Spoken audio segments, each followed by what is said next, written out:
പ്രിയപ്പെട്ടവരെ, രാവിലെ മുതൽ വിവിധ സെഷനുകളിൽ വളരെ ശ്രദ്ധാപൂർവം ഇരിക്കുന്ന ആളുകൾ നിങ്ങളെല്ലാവരും ഇവിടെ ഈ സെഷൻ നേരത്തെ ഡോക്ടർ പ്രേമരാജൻ കാലം പറഞ്ഞതുപോലെ പരിസ്ഥിതിയും സാഹിത്യവും എന്ന വിഷയത്തെ അംഗീകരിച്ചുകൊണ്ടാണ് പരിസ്ഥിതിയെ അതിന്റെ സമഗ്രതയിലും ആഴത്തിലും പഠിച്ച് അതിനെ വിമർശന വിധേയമാക്കുന്ന ആളുകളുടെ എണ്ണം പൊതുവെ കുറവാണ്. പരിസ്ഥിതി ഏതെങ്കിലും പ്രത്യേകമായ മേഖലകളെ തരംതിരിച്ചുകൊണ്ട് ഇടപെടുന്ന ആളുകൾ നിങ്ങൾക്ക് പരിചയമുണ്ടാവും. ആനകളുടെ വംശനാശവുമായി ബന്ധപ്പെട്ടുകൊണ്ട് മാത്രം ഇടപെടുകയും പ്രതികരിക്കുകയും ചെയ്ത ആളുകൾ, കടുവകളുടെ വംശനാശവുമായി ബന്ധപ്പെട്ടുകൊണ്ട്, അങ്ങനെ ഏതെങ്കിലുമൊക്കെ പ്രത്യേകമായ മേഖലകളിൽ മാത്രം ഊന്നി നിന്നുകൊണ്ട് ഇടപെടുന്ന പാരിസ്ഥിതിക പ്രവർത്തകരെ നമുക്ക് പരിചയമുണ്ടാവും. പക്ഷേ സ്വാഭാവികമായി നമ്മുടെ കൺമുന്നിൽ കാണാവുന്ന ജീവജാലങ്ങളെ കുറിച്ചല്ലാതെ കുറ്റിയേറ്റു പോകുന്ന വംശങ്ങൾ, ഒരുപക്ഷെ ആമയെക്കുറിച്ച് അല്ലെങ്കിൽ ചെറു ജീവജാലങ്ങളെ കുറിച്ച്, കുറ്റികളെ കുറിച്ച്, അങ്ങനെയുള്ള ജീവജാലങ്ങൾ കൂടി ഉൾപ്പെടുന്നതാണ് സ്ത്രീ എന്ന ബോധം ഉണ്ടാവുകയും അതിനോട് ചേർന്ന് നിന്നുകൊണ്ട് പരിസ്ഥിതിയുടെ സമഗ്രതയിൽ വിലയിരുത്താൻ വേണ്ടി ശ്രമിക്കുകയും അത്തരം പ്രശ്നങ്ങളെ ലോക ശ്രദ്ധയിലേക്ക് കൊണ്ടുവരാൻ ശ്രമിക്കുന്ന ആളുകളുടെ എണ്ണം കുറവാണ്. ആ മേഖലയിൽ ഒരുപക്ഷെ ഏറ്റവും മുൻനിരയിൽ നിന്നുകൊണ്ട് നമ്മോട് സംവദിക്കുന്ന, നമ്മോട് ഇടപെടുന്ന എഴുത്തുകാരനും ആക്ടിവിസ്റ്റും കൂടിയായിട്ടുള്ള വ്യക്തിത്വമാണ് ശ്രീ അംബികാസുധൻ മാങ്ങാട്. അദ്ദേഹം കഥകളിലൂടെ മാത്രമല്ല, അദ്ദേഹത്തിന്റെ കഥകളുടെ നോവലുകളിലൂടെയും മാത്രമല്ല, തുടർന്ന് വരുന്ന നിരവധിയായ പ്രശ്നങ്ങളിലേക്ക് നേരിട്ട് ഇടപെടുകയും ആ പ്രശ്നങ്ങളുടെ എന്താണോ ലക്ഷ്യം വെക്കുന്നത് അതിലേക്ക് എത്തിച്ചേരും വരെയും സമരമുഖത്ത് തുടരുകയും ചെയ്യുന്ന അപൂർവ വ്യക്തിത്വങ്ങളിൽ ഒരാളാണ് ഡോക്ടർ അംബികാസുധൻ മാങ്ങാട്. എത്ര തന്നെ എഴുതിയാലും മതിവരാത്ത, ഒരുപക്ഷെ എഴുതിയാലും തീരാത്തത്രയും കാര്യങ്ങൾ തനിക്ക് പറയാനുണ്ട് എന്ന് പറഞ്ഞുകൊണ്ട് പോകുന്ന ഒരു പ്രധാനപ്പെട്ട വിഷയമാണ് അദ്ദേഹത്തിന്റെ എഴുത്തുകളിലെ പരിസ്ഥിതി എന്ന് പറയുന്നത്. അത് ഏതേത് മേഖലകളാണെങ്കിൽ പോലും അതൊക്കെ ചേർന്ന് അവസാനം എത്തിച്ചേരുന്നത് പാരിസ്ഥിതികമായ വിഷയങ്ങളിലേക്കാണ്. എന്തുകൊണ്ടാണ് ഈ പരിസ്ഥിതി ഒരു പ്രധാനപ്പെട്ട വിഷയമായി, കഥയ്ക്ക് ഒരിക്കലും തീരാത്ത നിലയിലുള്ള ഒരു വിഷയമായി അദ്ദേഹം സ്വീകരിക്കുന്നതെന്ന് നമുക്ക് അന്വേഷിക്കേണ്ടതുണ്ട്. എന്തുകൊണ്ടാണ് സാർ ഈ പരിസ്ഥിതി തന്നെ ഈ തരത്തിലുള്ള കഥകൾക്ക്, എഴുത്തുകൾക്ക് പ്രധാന വിഷയമായിട്ട് കടന്നു വരുന്നതെന്ന് വ്യക്തമാക്കിക്കോളാം.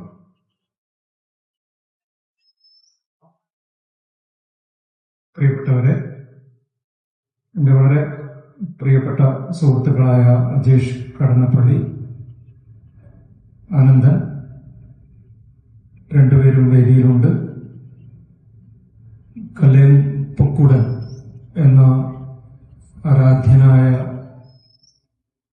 കേരളത്തിന്റെ പരിസ്ഥിതി ബോധത്തിന് മാർഗദർശിയായ,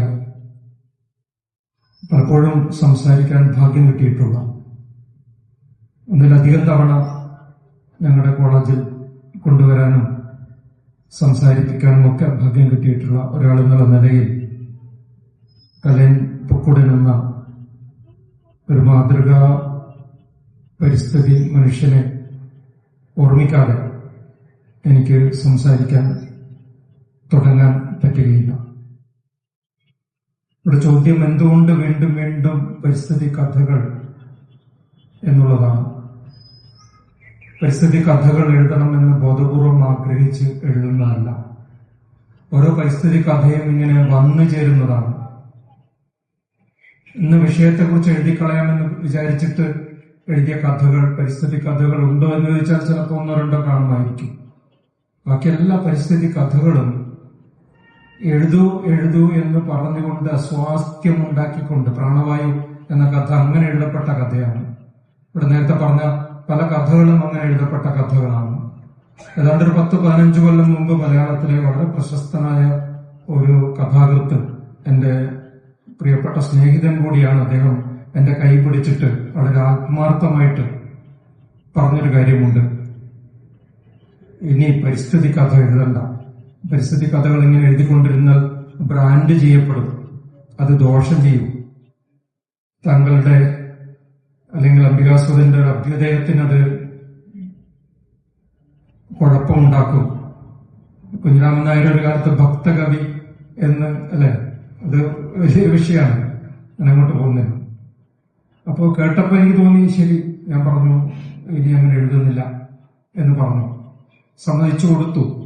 പക്ഷെ അതിനുശേഷമാണ് ഞാൻ എന്റെ ഏറ്റവും വായിക്കപ്പെട്ട പരിസ്ഥിതി കഥകൾ രണ്ട് മത്സ്യങ്ങളും, പ്രാണവായു, നീരാളിയൻ, ചിന്നമുണ്ടി തുടങ്ങിയിട്ടുള്ള കൂടുതൽ വായിക്കപ്പെട്ട പരിസ്ഥിതി കഥകൾ, കൂടുതൽ ഇടപെട്ട പരിസ്ഥിതി കഥകൾ എഴുതിയിട്ടുള്ളത്. അതിന്റെ അർത്ഥം തന്നെ നമ്മളിത് മനഃപൂർവ്വം എഴുതിക്കളയാമെന്ന് വിചാരിച്ചിട്ട് ചെയ്യുന്നതല്ല.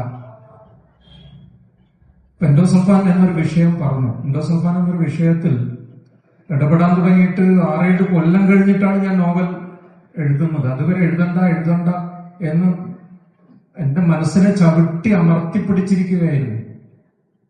ഒരു പ്രത്യേക സമയത്ത് VS അച്യുതാനന്ദൻ മുഖ്യമന്ത്രി കാസർഗോഡ് വന്ന് സഹായ ധനം പ്രഖ്യാപിച്ച സദസ്സിൽ ഇരിക്കുമ്പോഴും ആണ് ഞാൻ നോവൽ എഴുതാൻ തീരുമാനിക്കുന്നത്. ഒരു പ്രത്യേക സാഹചര്യമാണ്. ആ സാഹചര്യം ഇപ്പൊ ഞാൻ പറയുന്നില്ല. VS എന്ന് പറയുന്നൊരു വലിയ മനുഷ്യൻ അന്ന് പ്രഖ്യാപിക്കുകയാണ്, എൻഡോസൾഫാൻ ദുരിതബാധിതരാണ് ഇവിടെയുള്ള ആളുകൾ, അവർക്ക് സർക്കാർ സഹായ ധനം പ്രഖ്യാപിക്കുന്നു. അതുണ്ടാക്കിയിട്ടുള്ള ഒരു വലിയ പോസിറ്റീവായ ഒരു ഊർജത്തിൽ നിന്നാണ് എൻഡോസൾഫാൻ മാത്രമല്ല എല്ലാ രാസകീടനാശിനികൾക്കും എതിരായിട്ടുള്ള ഒരു പുസ്തകം എഴുതാനുള്ള ഉത്തരവാദിത്വം ഉണ്ട് എന്നൊരു തീരുമാനം ഞാൻ എടുക്കുന്നത് ആ പന്തലിൽ വെച്ചിട്ടാണ്. അല്ലെങ്കിൽ ഒരുപക്ഷെ എൻ മകൻ ഇപ്പോഴും ഉണ്ടാവില്ല. അപ്പൊ അങ്ങനെ ഓരോ പുസ്തകവും ഓരോ കഥയും എഴുതാനുള്ള, ഇവിടെ ആമകളെ കുറിച്ച് പറഞ്ഞു. ആമകളുടെ കഥ വരുന്നത് 2013 നീരാളിയൻ എന്ന കഥ എഴുതുന്നത്. പക്ഷെ അവിടെ കടപ്പുറത്ത് ഞാൻ ഒരു 10 കൊല്ലം മുമ്പേ പോകുന്നുണ്ട്. മരക്കാപ്പ് കടപ്പുറത്ത് നെയ്തൽ കടലാമ സംരക്ഷണ കേന്ദ്രമുണ്ട്. അവിടെയുള്ള PV സുധീർ കുമാറും പ്രവീൺ കുമാറും അതിന്റെ സംഘാടകരൊക്കെ എന്റെ ശിഷ്യന്മാരും ആയിരുന്നു. ഒരു കാലത്ത് ശിഷ്യന്മാരാണ്, ഇപ്പോഴും എന്റെ ഏറ്റവും അടുത്ത കൂട്ടുകാരാണ്. അവിടെ ആമമുട്ടകൾ ശേഖരിക്കുകയും സംരക്ഷിക്കുകയും അതിനെല്ലാം വിരിയുന്ന സമയത്ത് കടലിലേക്ക് വിടുകയും ചെയ്യുന്ന സമയത്ത് എന്നെയും അറിയിക്കും. ഞാൻ പലപ്പോഴും പ്രഭാതങ്ങളിലോ സന്ധ്യകളിലോ ആ സമയത്താണ് കടലിലേക്ക് വിടുക. ഞാനും പോവും. ബക്കറ്റിൽ നിറച്ചു വെച്ച ഈ ആമ കുഞ്ഞുങ്ങൾ കറുത്ത നിറമുള്ള വെളിച്ചെണ്ണയിൽ മുക്കിയതുപോലെ ഇരിക്കും. ആ കുഞ്ഞുങ്ങളെ കയ്യിലെടുത്തിട്ട് കടൽ തീരത്ത് വിടുകയും, കടൽ തീരത്ത് വിടുന്ന സമയത്ത് ഈ ആമ കുഞ്ഞുങ്ങൾ മുട്ടയിൽ നിന്ന് വിരിഞ്ഞതേ ഉള്ളൂ. പക്ഷെ കടലിലേക്ക് മാത്രമേ പോവുള്ളൂ. ഒരിക്കലും മറ്റൊരു ദിശയിലേക്ക് പോകില്ല. നമ്മൾ മുട്ടയിൽ വിരിഞ്ഞതല്ലേ ഉള്ളൂ എന്ന് കുട്ടികളെ കളിയാക്കാറുണ്ട്. പക്ഷെ മുട്ടയിൽ വിരിഞ്ഞ ഉടനെ ആമകൾക്ക് കൃത്യമായിട്ട് എല്ലാ ജീവികൾക്കും മനുഷ്യനൊഴിച്ച്, മനുഷ്യനൊന്ന് എണീറ്റ് നിൽക്കാൻ തന്നെ ഒരു വർഷം വേണം. അപ്പൊ അങ്ങനെ മനുഷ്യനൊഴിച്ചുള്ള ജീവജാലങ്ങൾക്കെല്ലാം പ്രകൃതിയിൽ ഇങ്ങനെ മനുഷ്യനില്ലാത്ത ഒരുപാട് കഴിവുകൾ നൽകിയിട്ടുണ്ട്.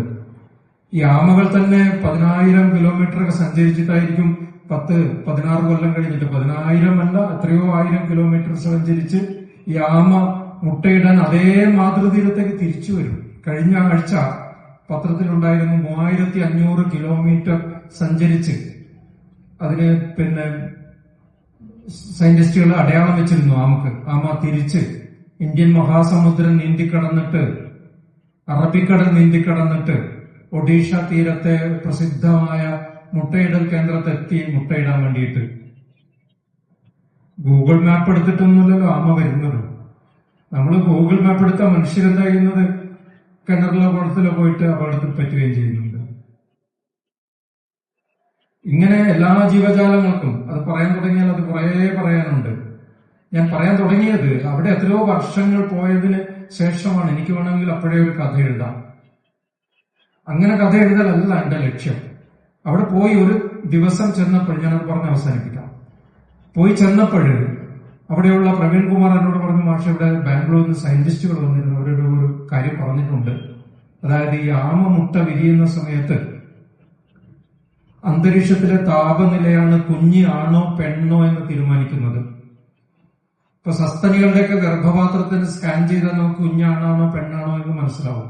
പക്ഷേ ആമകളിൽ നേരത്തെ ലിംഗനിർണയം നടക്കുന്നില്ല. മുട്ട വിരിയുന്ന സമയത്ത് അന്തരീക്ഷത്തിലെ താപനില പ്രായണ 29 ഡിഗ്രി സെൽഷ്യസ് വരെയാണെങ്കിൽ കുഞ്ഞുങ്ങൾ ആൺകുഞ്ഞുങ്ങളായും 34 ഡിഗ്രി സെൽഷ്യസ് വരെയാണ് അന്തരീക്ഷത്തിലെ താപനില എങ്കിൽ കുഞ്ഞുങ്ങൾ പ്രായണ പെൺകുഞ്ഞുങ്ങളായും വിരിയും. 34 ഡിഗ്രി സെൽഷ്യസും കഴിഞ്ഞാൽ ആമ മുട്ടകൾ എല്ലാം ചീഞ്ഞു പോകും. ഞാൻ മിഞ്ഞാന്ന് മരക്കാപ്പ് കടത്തുപുറത്ത് പോയപ്പോൾ അവിടെ 10 ദിവസം കഴിഞ്ഞ ആമ മുട്ട അവിടെ കുഴിച്ചിട്ടിട്ടുണ്ട്. പക്ഷെ വിരിയുന്ന സമയം കഴിഞ്ഞ് 10 ദിവസം കഴിഞ്ഞു. തീർച്ചയായിട്ടും അത് ചീഞ്ഞു പോകാൻ 100ഓളം മുട്ടകൾ ചീഞ്ഞു പോകാനാണ് സാധ്യത. അത് ആണായിട്ടും പെണ്ണായിട്ടും വിരിയുകയില്ല. അന്തരീക്ഷത്തിലെ താപനില എന്നുള്ളത് കൂടിക്കൂടി നമ്മൾ അനുഭവിക്കുന്നതാണല്ലോ, കൂടിക്കൂടി വരുന്നു. ദിനോസറുകളുടെ കാലത്ത് ഉദയം ചെയ്ത ആമ എന്നൊരു ജീവിവർഗം മനുഷ്യൻ 200 കോടി കൊല്ലം മുമ്പുണ്ടായ ഒരു ജീവിവർഗത്തെ വെറും 1 ലക്ഷം വർഷം മുമ്പുണ്ടായ മനുഷ്യനും സൃഷ്ടിക്കുന്ന ആഗോള താപനത്തിൽ ഇല്ലാതാകുന്നുണ്ടെങ്കിൽ നീരാളിയന്റെ ആമകളുടെ പിന്നാലെ മറ്റ് ജീവിവർഗങ്ങളുണ്ട്. ഓരോന്നായിട്ട് അപ്രത്യക്ഷമായാൽ തൊട്ടടുത്ത സ്റ്റെപ്പിൽ മനുഷ്യൻ നിൽപ്പുണ്ട്. മനുഷ്യനും ഡിം എന്ന് പറഞ്ഞു പോകും. അങ്ങനെ പോകാതിരിക്കാനാണ് പരിസ്ഥിതി കഥകൾ എഴുതിക്കൊണ്ടേയിരിക്കുന്നത്. കഥകളുടെ വലിയ നിലയിലുള്ള ഇടങ്ങൾ, അഭ്യാസമാകേണ്ട കഥകളുടെ ഇടങ്ങളെ ശ്രദ്ധിച്ച് ചതുപ്പ് നിലങ്ങൾ പ്രധാനപ്പെട്ട ഇടങ്ങളിൽ ചിഹ്നമുണ്ടി അല്ലെങ്കിൽ പിന്നെ 2 മത്സ്യങ്ങൾ ഉൾപ്പെടെയുള്ള കഥകളിലെല്ലാം ചതുപ്പ് വെറ്റ്ലാൻഡിലെ ഒരു പ്രധാനപ്പെട്ട ഇടമായി മാറി. ഇതിനോട് ചേർത്ത് തന്നെ പറയാവുന്ന ഒന്നാണ് ഇന്ത്യയിലെ കണ്ടൽ മനുഷ്യൻ എന്ന ഒരു പിന്നെ ടവറിംഗ് ഫിഗർ ആയിട്ടുള്ള ആളാണ് കണ്ടേ പൊക്കുടൻ എന്ന് പറയുന്ന, കല്ലേൻ പൊക്കുടൻ എന്ന് പറയുന്ന നമ്മുടെ പൊക്കുടേണ്ടൻ. അദ്ദേഹത്തിന്റെ ഒരു അനുയായി എന്ന നിലയിൽ മക്കൾ സാധാരണ രീതിയിൽ അദ്ദേഹത്തിന്റെ പിന്തുടരുന്ന ആളുകളുടെ എണ്ണം പറയും. പക്ഷെ മക്കൾ കൂടെ സഞ്ചരിക്കുന്നു, അദ്ദേഹത്തിന്റെ രീതികളെ പൂർണ്ണമായിട്ടും പിന്തുടരുന്നു. അതോടൊപ്പം തന്നെ അദ്ദേഹത്തിന്റെ രീതികളെ സ്വാംശീകരിക്കുകയും എഴുത്തിലേക്ക് കൊണ്ടുവരികയും ചെയ്തിട്ടുള്ള പ്രധാനപ്പെട്ട വ്യക്തിത്വങ്ങളിൽ ഒരാളാണ് ശ്രീ പി ആനന്ദൻ. ആനന്ദ മാഷ് വളരെ സജീവമായി അദ്ദേഹത്തിന്റെ രീതികളെ, പിതാവിന്റെ രീതികളെ പിന്തുടരുകയും ചതുപ്പിന്റെ പ്രാധാന്യത്തെക്കുറിച്ച് തിരിച്ചറിയുകയും അദ്ദേഹത്തിന്റെ എഴുത്തിനോടൊപ്പം ചേർന്ന് നിന്നുകൊണ്ട് പ്രവർത്തിക്കുകയും ചെയ്ത ആളാണ്. കണ്ടക്കാടുകൾക്കിടയിൽ എന്റെ ജീവിതം എന്ന ആത്മകഥയും തുടർന്ന് വരുന്ന ചൂട്ടാച്ചി എന്നുള്ള പുസ്തകമായാലും പുഴയറിവുകളെ കുറിച്ചുള്ള പുസ്തകങ്ങളായാലും അതിനൊക്കെ കൂടെ നിന്നുകൊണ്ട് പ്രവർത്തിക്കുന്ന വിവിധ ഫീച്ചറുകളായി, വിവിധ പത്രമാധ്യമങ്ങളിലായി, ആനുകാലികങ്ങളായി വരുന്ന നിരവധി ലേഖനങ്ങളെ സമാഹരിച്ചുകൊണ്ടുള്ള പുസ്തകം പിന്നെ അദ്ദേഹത്തിൻ്റെതായിട്ട് എഡിറ്റ് ചെയ്ത് തയ്യാറാക്കുന്നു. വലിയ പ്രാധാന്യത്തോട് നിൽക്കുന്ന ഒരാളായി അദ്ദേഹം മാറും. അത് ചെറിയ പ്രവർത്തനമല്ല. ഈ സാമൂഹ്യ പ്രവർത്തനത്തിന്റെ ഭാഗമായി നിൽക്കാൻ കഴിഞ്ഞതിലുള്ള ആ പ്രവർത്തനങ്ങളെ എങ്ങനെയാണ് നോക്കിക്കാണുന്നത് എന്നുള്ളത് ശ്രീ വ്യക്തമാക്കി പറഞ്ഞു. ശ്രീ ആനന്ദൻ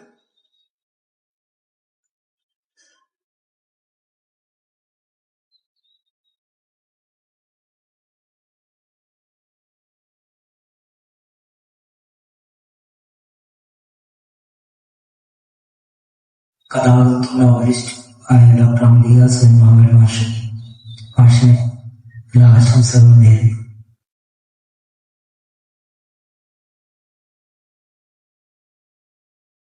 സുഹൃത്താണ്, രണ്ടുപേർക്കും ഒപ്പം ഇരിക്കാൻ കഴിഞ്ഞതിലുള്ള സന്തോഷം പങ്കുവെക്കുന്നു. മാഷ് നേരത്തെ പറഞ്ഞ ഒരു കാര്യം, 2002 ഞാൻ മാഷിനെ ആദ്യമായി നേരിട്ട് കാണുന്നത് കാഞ്ഞങ്ങാട് റെയിൽവേ സ്റ്റേഷനിൽ വെച്ച്. എന്തോ ഒരു പരിപാടി എന്താണെന്ന് എനിക്ക് ഓർമ്മയില്ല. മാഷി യാദൃശ്ചികമായി പ്ലാറ്റ്ഫോമിൽ നിൽക്കുന്നു. ഞാൻ നേരത്തെ പരിപാടി കഴിഞ്ഞ് വരുന്നു. ആരോ എന്നെ പരിചയപ്പെടുത്തി, താഹയാണ് തോന്നുന്നു എന്നെ പരിചയപ്പെടുത്തി. അപ്പൊ പറഞ്ഞു, ഏറെ നേരം മാഷ് എന്നോട് സംസാരിച്ചു ആ പ്ലാറ്റ്ഫോമിൽ വെച്ച്. വളരെ സൂക്ഷ്മമായ മാഷിന്റെ കഥ പോലെ സൂക്ഷ്മമായ കുറെ ചോദ്യങ്ങൾ എന്നോട് ചോദിച്ചു.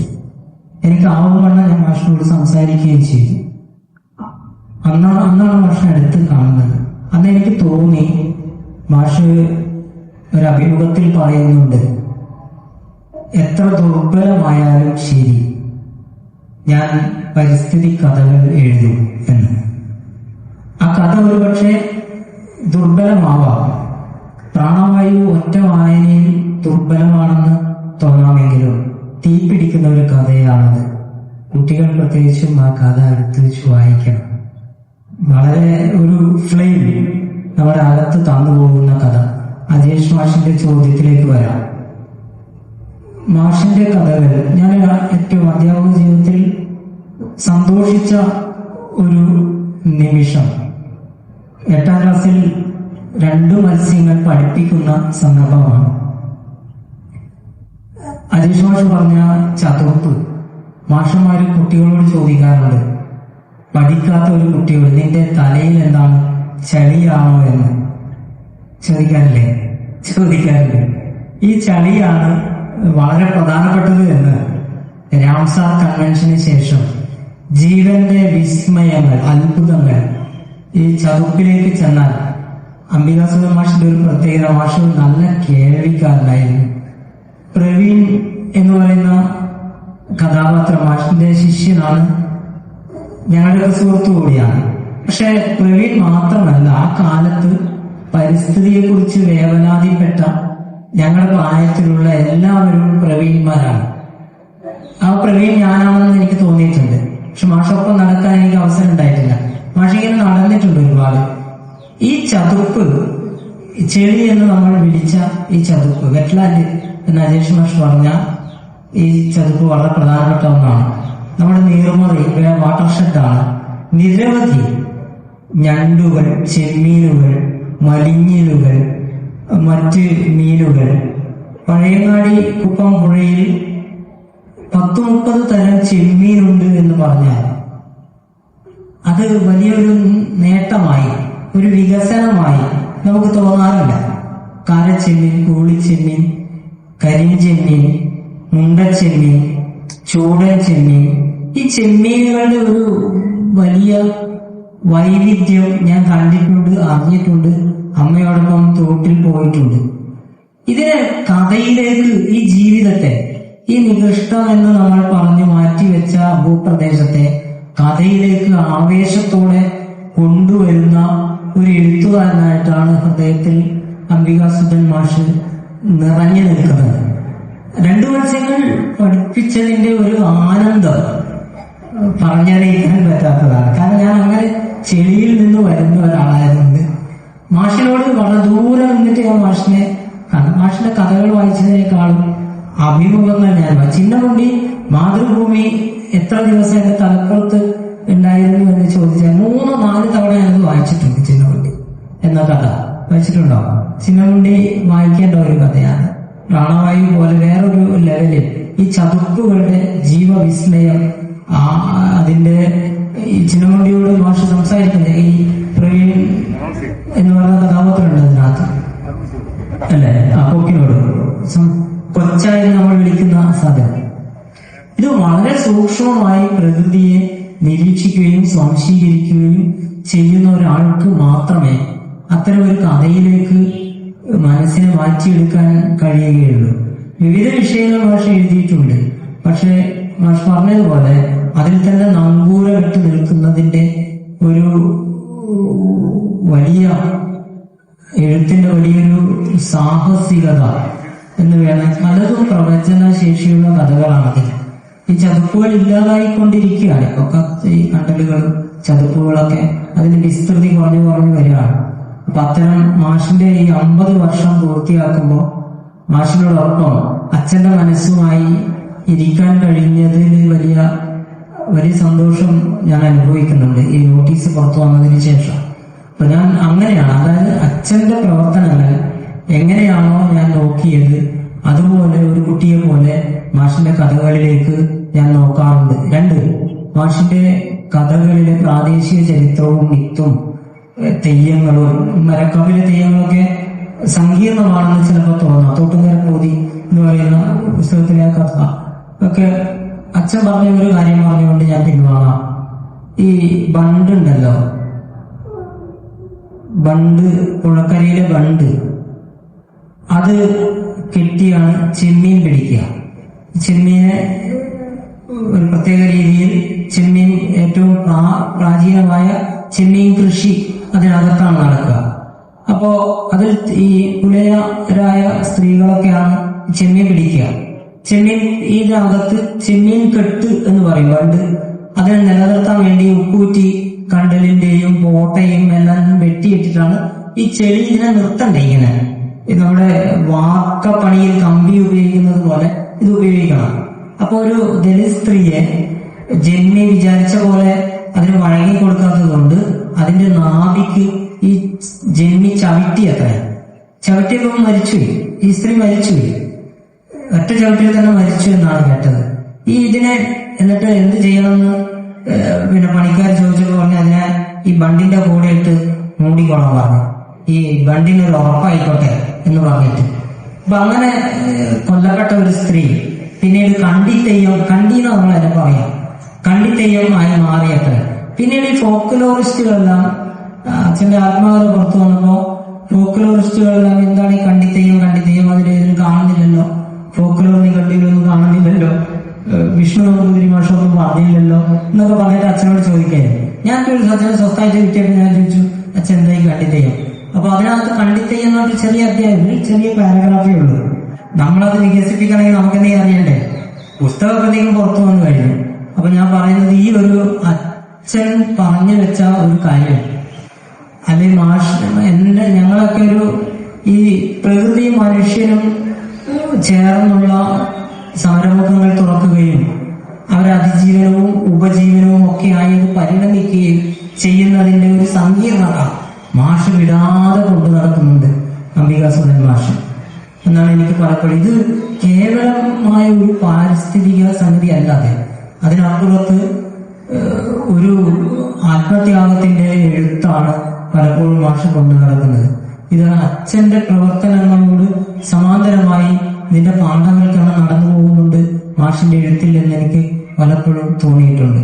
അതുകൊണ്ടുള്ള ആരാധന ഈ സമയം ഞാൻ പങ്കുവെക്കുന്നു. മനുഷ്യത്വ വിരുദ്ധമായ ചില കാര്യങ്ങൾ കൂടിക്കലരാറുണ്ട്. എനിക്ക് തോന്നിയിട്ടുണ്ട് ഏറ്റവും ശ്രദ്ധേയമായ പാരിസ്ഥിതികമായ പ്രശ്നത്തെ നമ്മുടെ മുന്നിലേക്ക് എത്തിക്കുന്ന കൃതി സൈലന്റ് സ്പ്രിംഗ് എന്ന റേച്ചൽ കാൾസന്റെ പുസ്തകമാണ്. 1962 ഇറങ്ങിയ ആ പുസ്തകത്തെ തുടർന്ന് അതിലൊരു പ്രധാനപ്പെട്ട വിഷയമായി വരുന്നത് രണ്ടാം ലോക മഹായുദ്ധത്തിന്റെ തുടർച്ചയായിട്ട് DDTയുടെ ഉപയോഗവുമായി ബന്ധപ്പെട്ടുള്ളൊരു പ്രശ്നമാണ്. എങ്ങനെ അത് ജനജീവിതത്തെ ബാധിക്കുന്നുണ്ട്. ഇങ്ങനെ രണ്ട് രീതി റേച്ചൽ കാൾസന്റെ ഈ പുസ്തകവും അതോടൊപ്പം തന്നെ കാസർഗോഡ് ജില്ലയെ അപ്പാടെ പിടിച്ചു കുലുക്കിയ ഒരു പ്രധാനപ്പെട്ട ഒരു രാസവസ്തുവാണ് എൻഡോസൾഫാൻ. ഇങ്ങനെ ഈ രണ്ട് പുസ്തകത്തിൽ തമ്മിലുള്ള ചില സാമ്യതകൾ യാദൃച്ഛികം എന്നോണം എനിക്ക് തോന്നിയിട്ടുണ്ട്. അത്തരത്തിലുള്ളൊരു കാഴ്ച എപ്പോഴെങ്കിലും ആ ഒരു രീതിയിൽ ആലോചിച്ചിട്ടുണ്ടോ?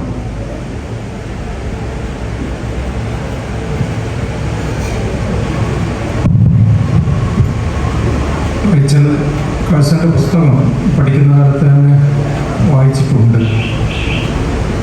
പക്ഷെ പിന്നീടാണ് എൻമകജെ പോലുള്ള ഗ്രാമങ്ങളിൽ നടക്കുന്ന വിപത്ത്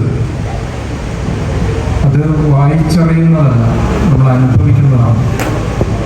കാണുകയോ കേൾക്കുകയോ ചെയ്യുന്നത് എന്ന് പറയാൻ പറ്റും, പക്ഷെ ഞാൻ അങ്ങനെ അല്ല പറയുക, അനുഭവിക്കുക എന്നാണ് പറയുക. കാരണം ദുരിതബാധിതരായ നൂറുകണക്കിന് അമ്മമാരെ, അവരുടെ കുഞ്ഞുങ്ങളെ സമരപന്തലുകളിൽ മാത്രമല്ല അവരുടെ വീടുകളിൽ ചെന്ന് കാണുമ്പോഴും നമ്മൾ അനുഭവിക്കുന്ന ഒരു മാനസിക സംഘർഷമുണ്ട്. അത് അനുഭവിച്ചവർക്കേ മനസ്സിലാവും. അപ്പം അങ്ങനെ കഴിഞ്ഞ 25 വർഷമായി ദുരിതബാധിതരുടെ കൂടെ സഞ്ചരിക്കുന്ന ഒരാളെന്നുള്ള നിലയിൽ മറ്റൊരു വശത്ത് ഞാൻ എഴുതുന്നുണ്ടാവും, കഥകളും ഒക്കെ എഴുതുന്നുണ്ടാവും. പക്ഷെ ഇപ്പുറത്ത് ഞാൻ 25 വർഷമായിട്ട് ഇവരുടെ സമരങ്ങളിൽ പങ്കെടുക്കുകയും ഇവരുടെ വീടുകളിൽ നിരന്തരമായിട്ട് പോവുകയും അങ്ങനെ പോയതുകൊണ്ടാണ് 2 മത്സ്യങ്ങൾ എന്നൊരു കഥ പോലും ഉണ്ടായത്. ശില്പ എന്ന കടത്തിലായ ഒരു കുഞ്ഞിൻ്റെ വീട്ടിൽ നിരന്തരം പോകുന്നത് കൊണ്ടാണ് 2 മത്സ്യങ്ങൾ എന്നൊരു കഥ ഉണ്ടാകുന്നത്. ഞാനതാണ് പറഞ്ഞത്. ഞാൻ എഴുതപ്പെടുന്ന ഓരോ കഥയും എൻ്റെ പിന്നാലെ വരുന്നതാണ്. ചിന്നമുണ്ടി പോലെയുള്ള കഥകളും എൻമകജെ എന്ന നോവൽ എനിക്ക് വളരെ മുമ്പേ എഴുതാമായിരുന്നു. പക്ഷെ എഴുതണമെന്ന് തോന്നുമ്പോൾ പിന്നീട് തോന്നിയപ്പോഴൊക്കെ എഴുതില്ല എന്ന് ശാഠ്യം പിടിച്ച്, കാരണം എനിക്കറിയാവുന്ന അമ്മമാരും കുഞ്ഞുങ്ങളുമാണ്. പല ഭാഷ കൊണ്ട് അലങ്കരിക്കുക എന്ന് പറയുന്നത് നമ്മുടെ മനസാക്ഷിക്ക് യോജിക്കുന്നൊരു കാര്യമല്ല. എഴുതാൻ എളുപ്പമായിരിക്കും, പക്ഷെ അങ്ങനെ അല്ലല്ലോ. അതുകൊണ്ടാണ് നോവൽ സിനിമയാക്കണം എന്ന് പറഞ്ഞിട്ട് പല ആളുകൾ വന്നപ്പോഴും ഞാൻ അവർക്ക് കൊടുക്കാതിരുന്നത്. അടുത്ത കാലത്ത് പോലും എന്മകജ സിനിമയാക്കാൻ ആളുകൾ വന്നിട്ടുണ്ട്, വലിയ പൈസയൊക്കെ ഓഫർ ചെയ്യും. പക്ഷെ ഒരിക്കലും നിങ്ങളത് സിനിമയാക്കണ്ട എന്നാണ് ഞാൻ പറഞ്ഞിട്ടുള്ളത്. കാരണം അതിലെ കഥാപാത്രങ്ങൾ എന്ന് പറയുന്നത് കഥാപാത്രങ്ങളല്ല, ആ മനുഷ്യരൊക്കെ എനിക്ക് നേരിട്ട് അറിയാവുന്നവരാണ്. ആ കുഞ്ഞുങ്ങൾ ഏതാണ്ട് എല്ലാ കുഞ്ഞുങ്ങളും, അപൂർവം ഷാഹിനെ പോലെയുള്ള ഏതാനും കുട്ടികളെ അവശേഷിക്കുന്നു, ബാക്കി കുട്ടികളൊക്കെ മരണപ്പെട്ടു പോയി. അങ്ങനെ ആ കഥാപാത്രങ്ങളായ കുട്ടികൾ മരണപ്പെടുന്ന സമയത്ത് പോയി കാണേണ്ടി വന്ന നിർഭാഗ്യം കൂടി എനിക്ക് ഒരുപാട് തവണ ഉണ്ടായിട്ടുണ്ട്. ഈ അടുത്ത ദിവസം പോലും ഒരു കുഞ്ഞിൻ്റെ, സഹാനയുടെ മരണത്തിന് ഞാൻ ദൃക്സാക്ഷിയാവേണ്ടി വന്നിട്ടുണ്ട്. അവളുടെ അഡ്മിറ്റ് ചെയ്ത ആശുപത്രിയിൽ മണിക്കൂറുകളോളം കൂടെ നിന്നിട്ടുണ്ട്. എൻ്റെ ആരുമല്ല ആ കുട്ടികൾ, പക്ഷേ ആ കുട്ടികൾ എൻ്റെ ആരൊക്കെയോ ആണ് എന്ന തോന്നൽ. നമ്മുടെ ബന്ധുക്കളാണ് എന്ന് പറയുമ്പോഴാണ് നമ്മൾ അവരെ ബന്ധുക്കൾ എന്നുള്ള നിലയിൽ നമ്മൾ സ്നേഹിക്കുന്നത്.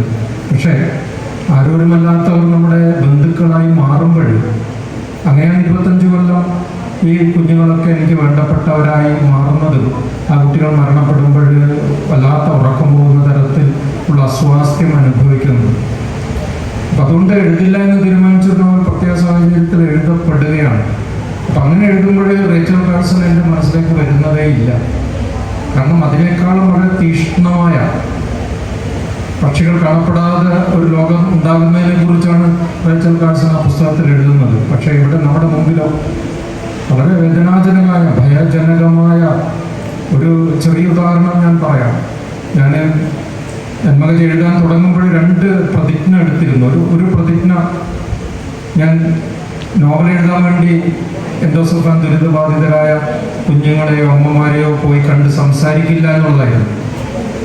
നോവൽ എഴുതാൻ വേണ്ടി എൻ്റെ ആവശ്യമില്ല, എനിക്ക് ഒരുപാട് കുഞ്ഞുങ്ങളെ പരിചയമുണ്ടല്ലോ. അങ്ങനെ പ്രതിജ്ഞ എടുത്തിരുന്നു.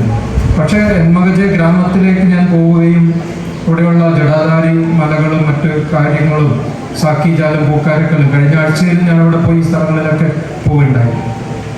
കിട്ടണ്ണ ഷെട്ടിയുടെ വീട്ടിൽ പോവുകയുണ്ടായി. ഇപ്പോഴെൻ്റെ നോവലിൽ അവശേഷിക്കുന്ന മുത്തക്കയും കിട്ടണ്ണ ഷെട്ടിയും ഇപ്പോഴും അവിടെ. ആ വീടിൻ്റെ അവസ്ഥ പറഞ്ഞാൽ നിങ്ങൾ വല്ലാതെ വിഷമിക്കും, ഞാൻ പറയുന്നില്ല.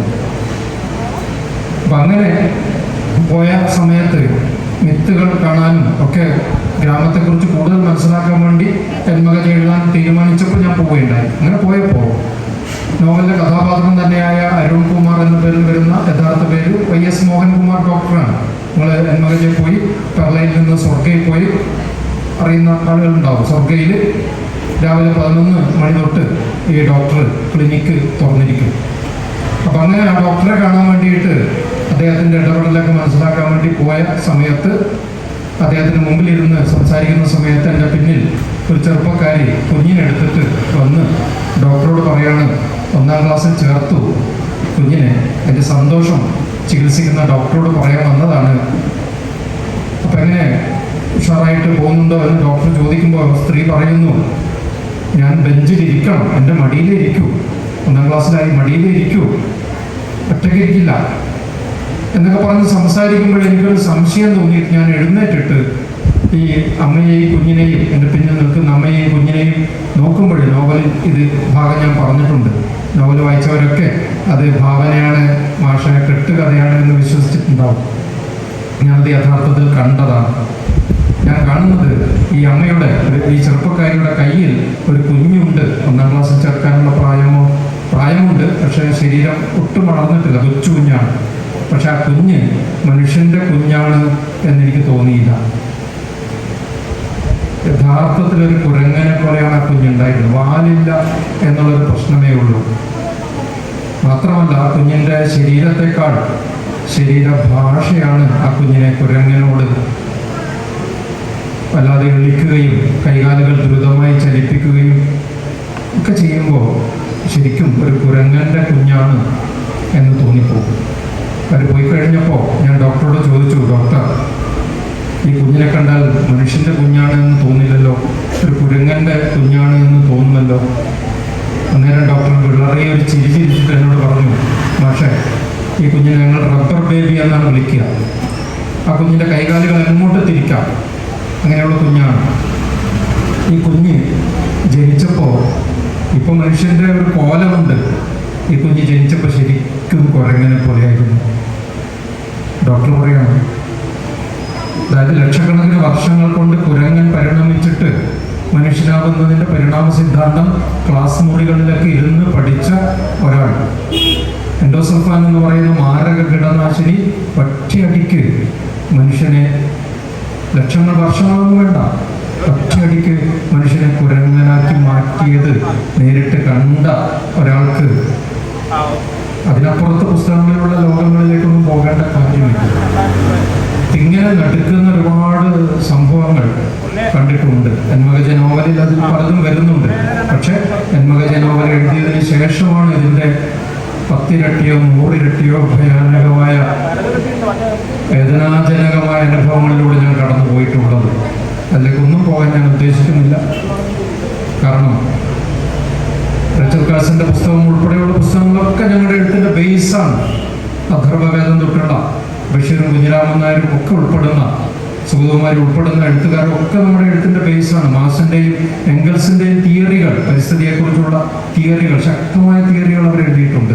അതൊക്കെയാണ് നമ്മുടെ എഴുത്തിന്റെ ബേസ് എന്ന് പറയുന്നത്. ആ ബേസിൽ നിന്നിട്ടാണ് എന്മകജ ഉൾപ്പെടെയുള്ള കൃതികളും ഞാൻ എഴുതുന്നത് എന്നാണ് പറയാൻ തോന്നുന്നത്.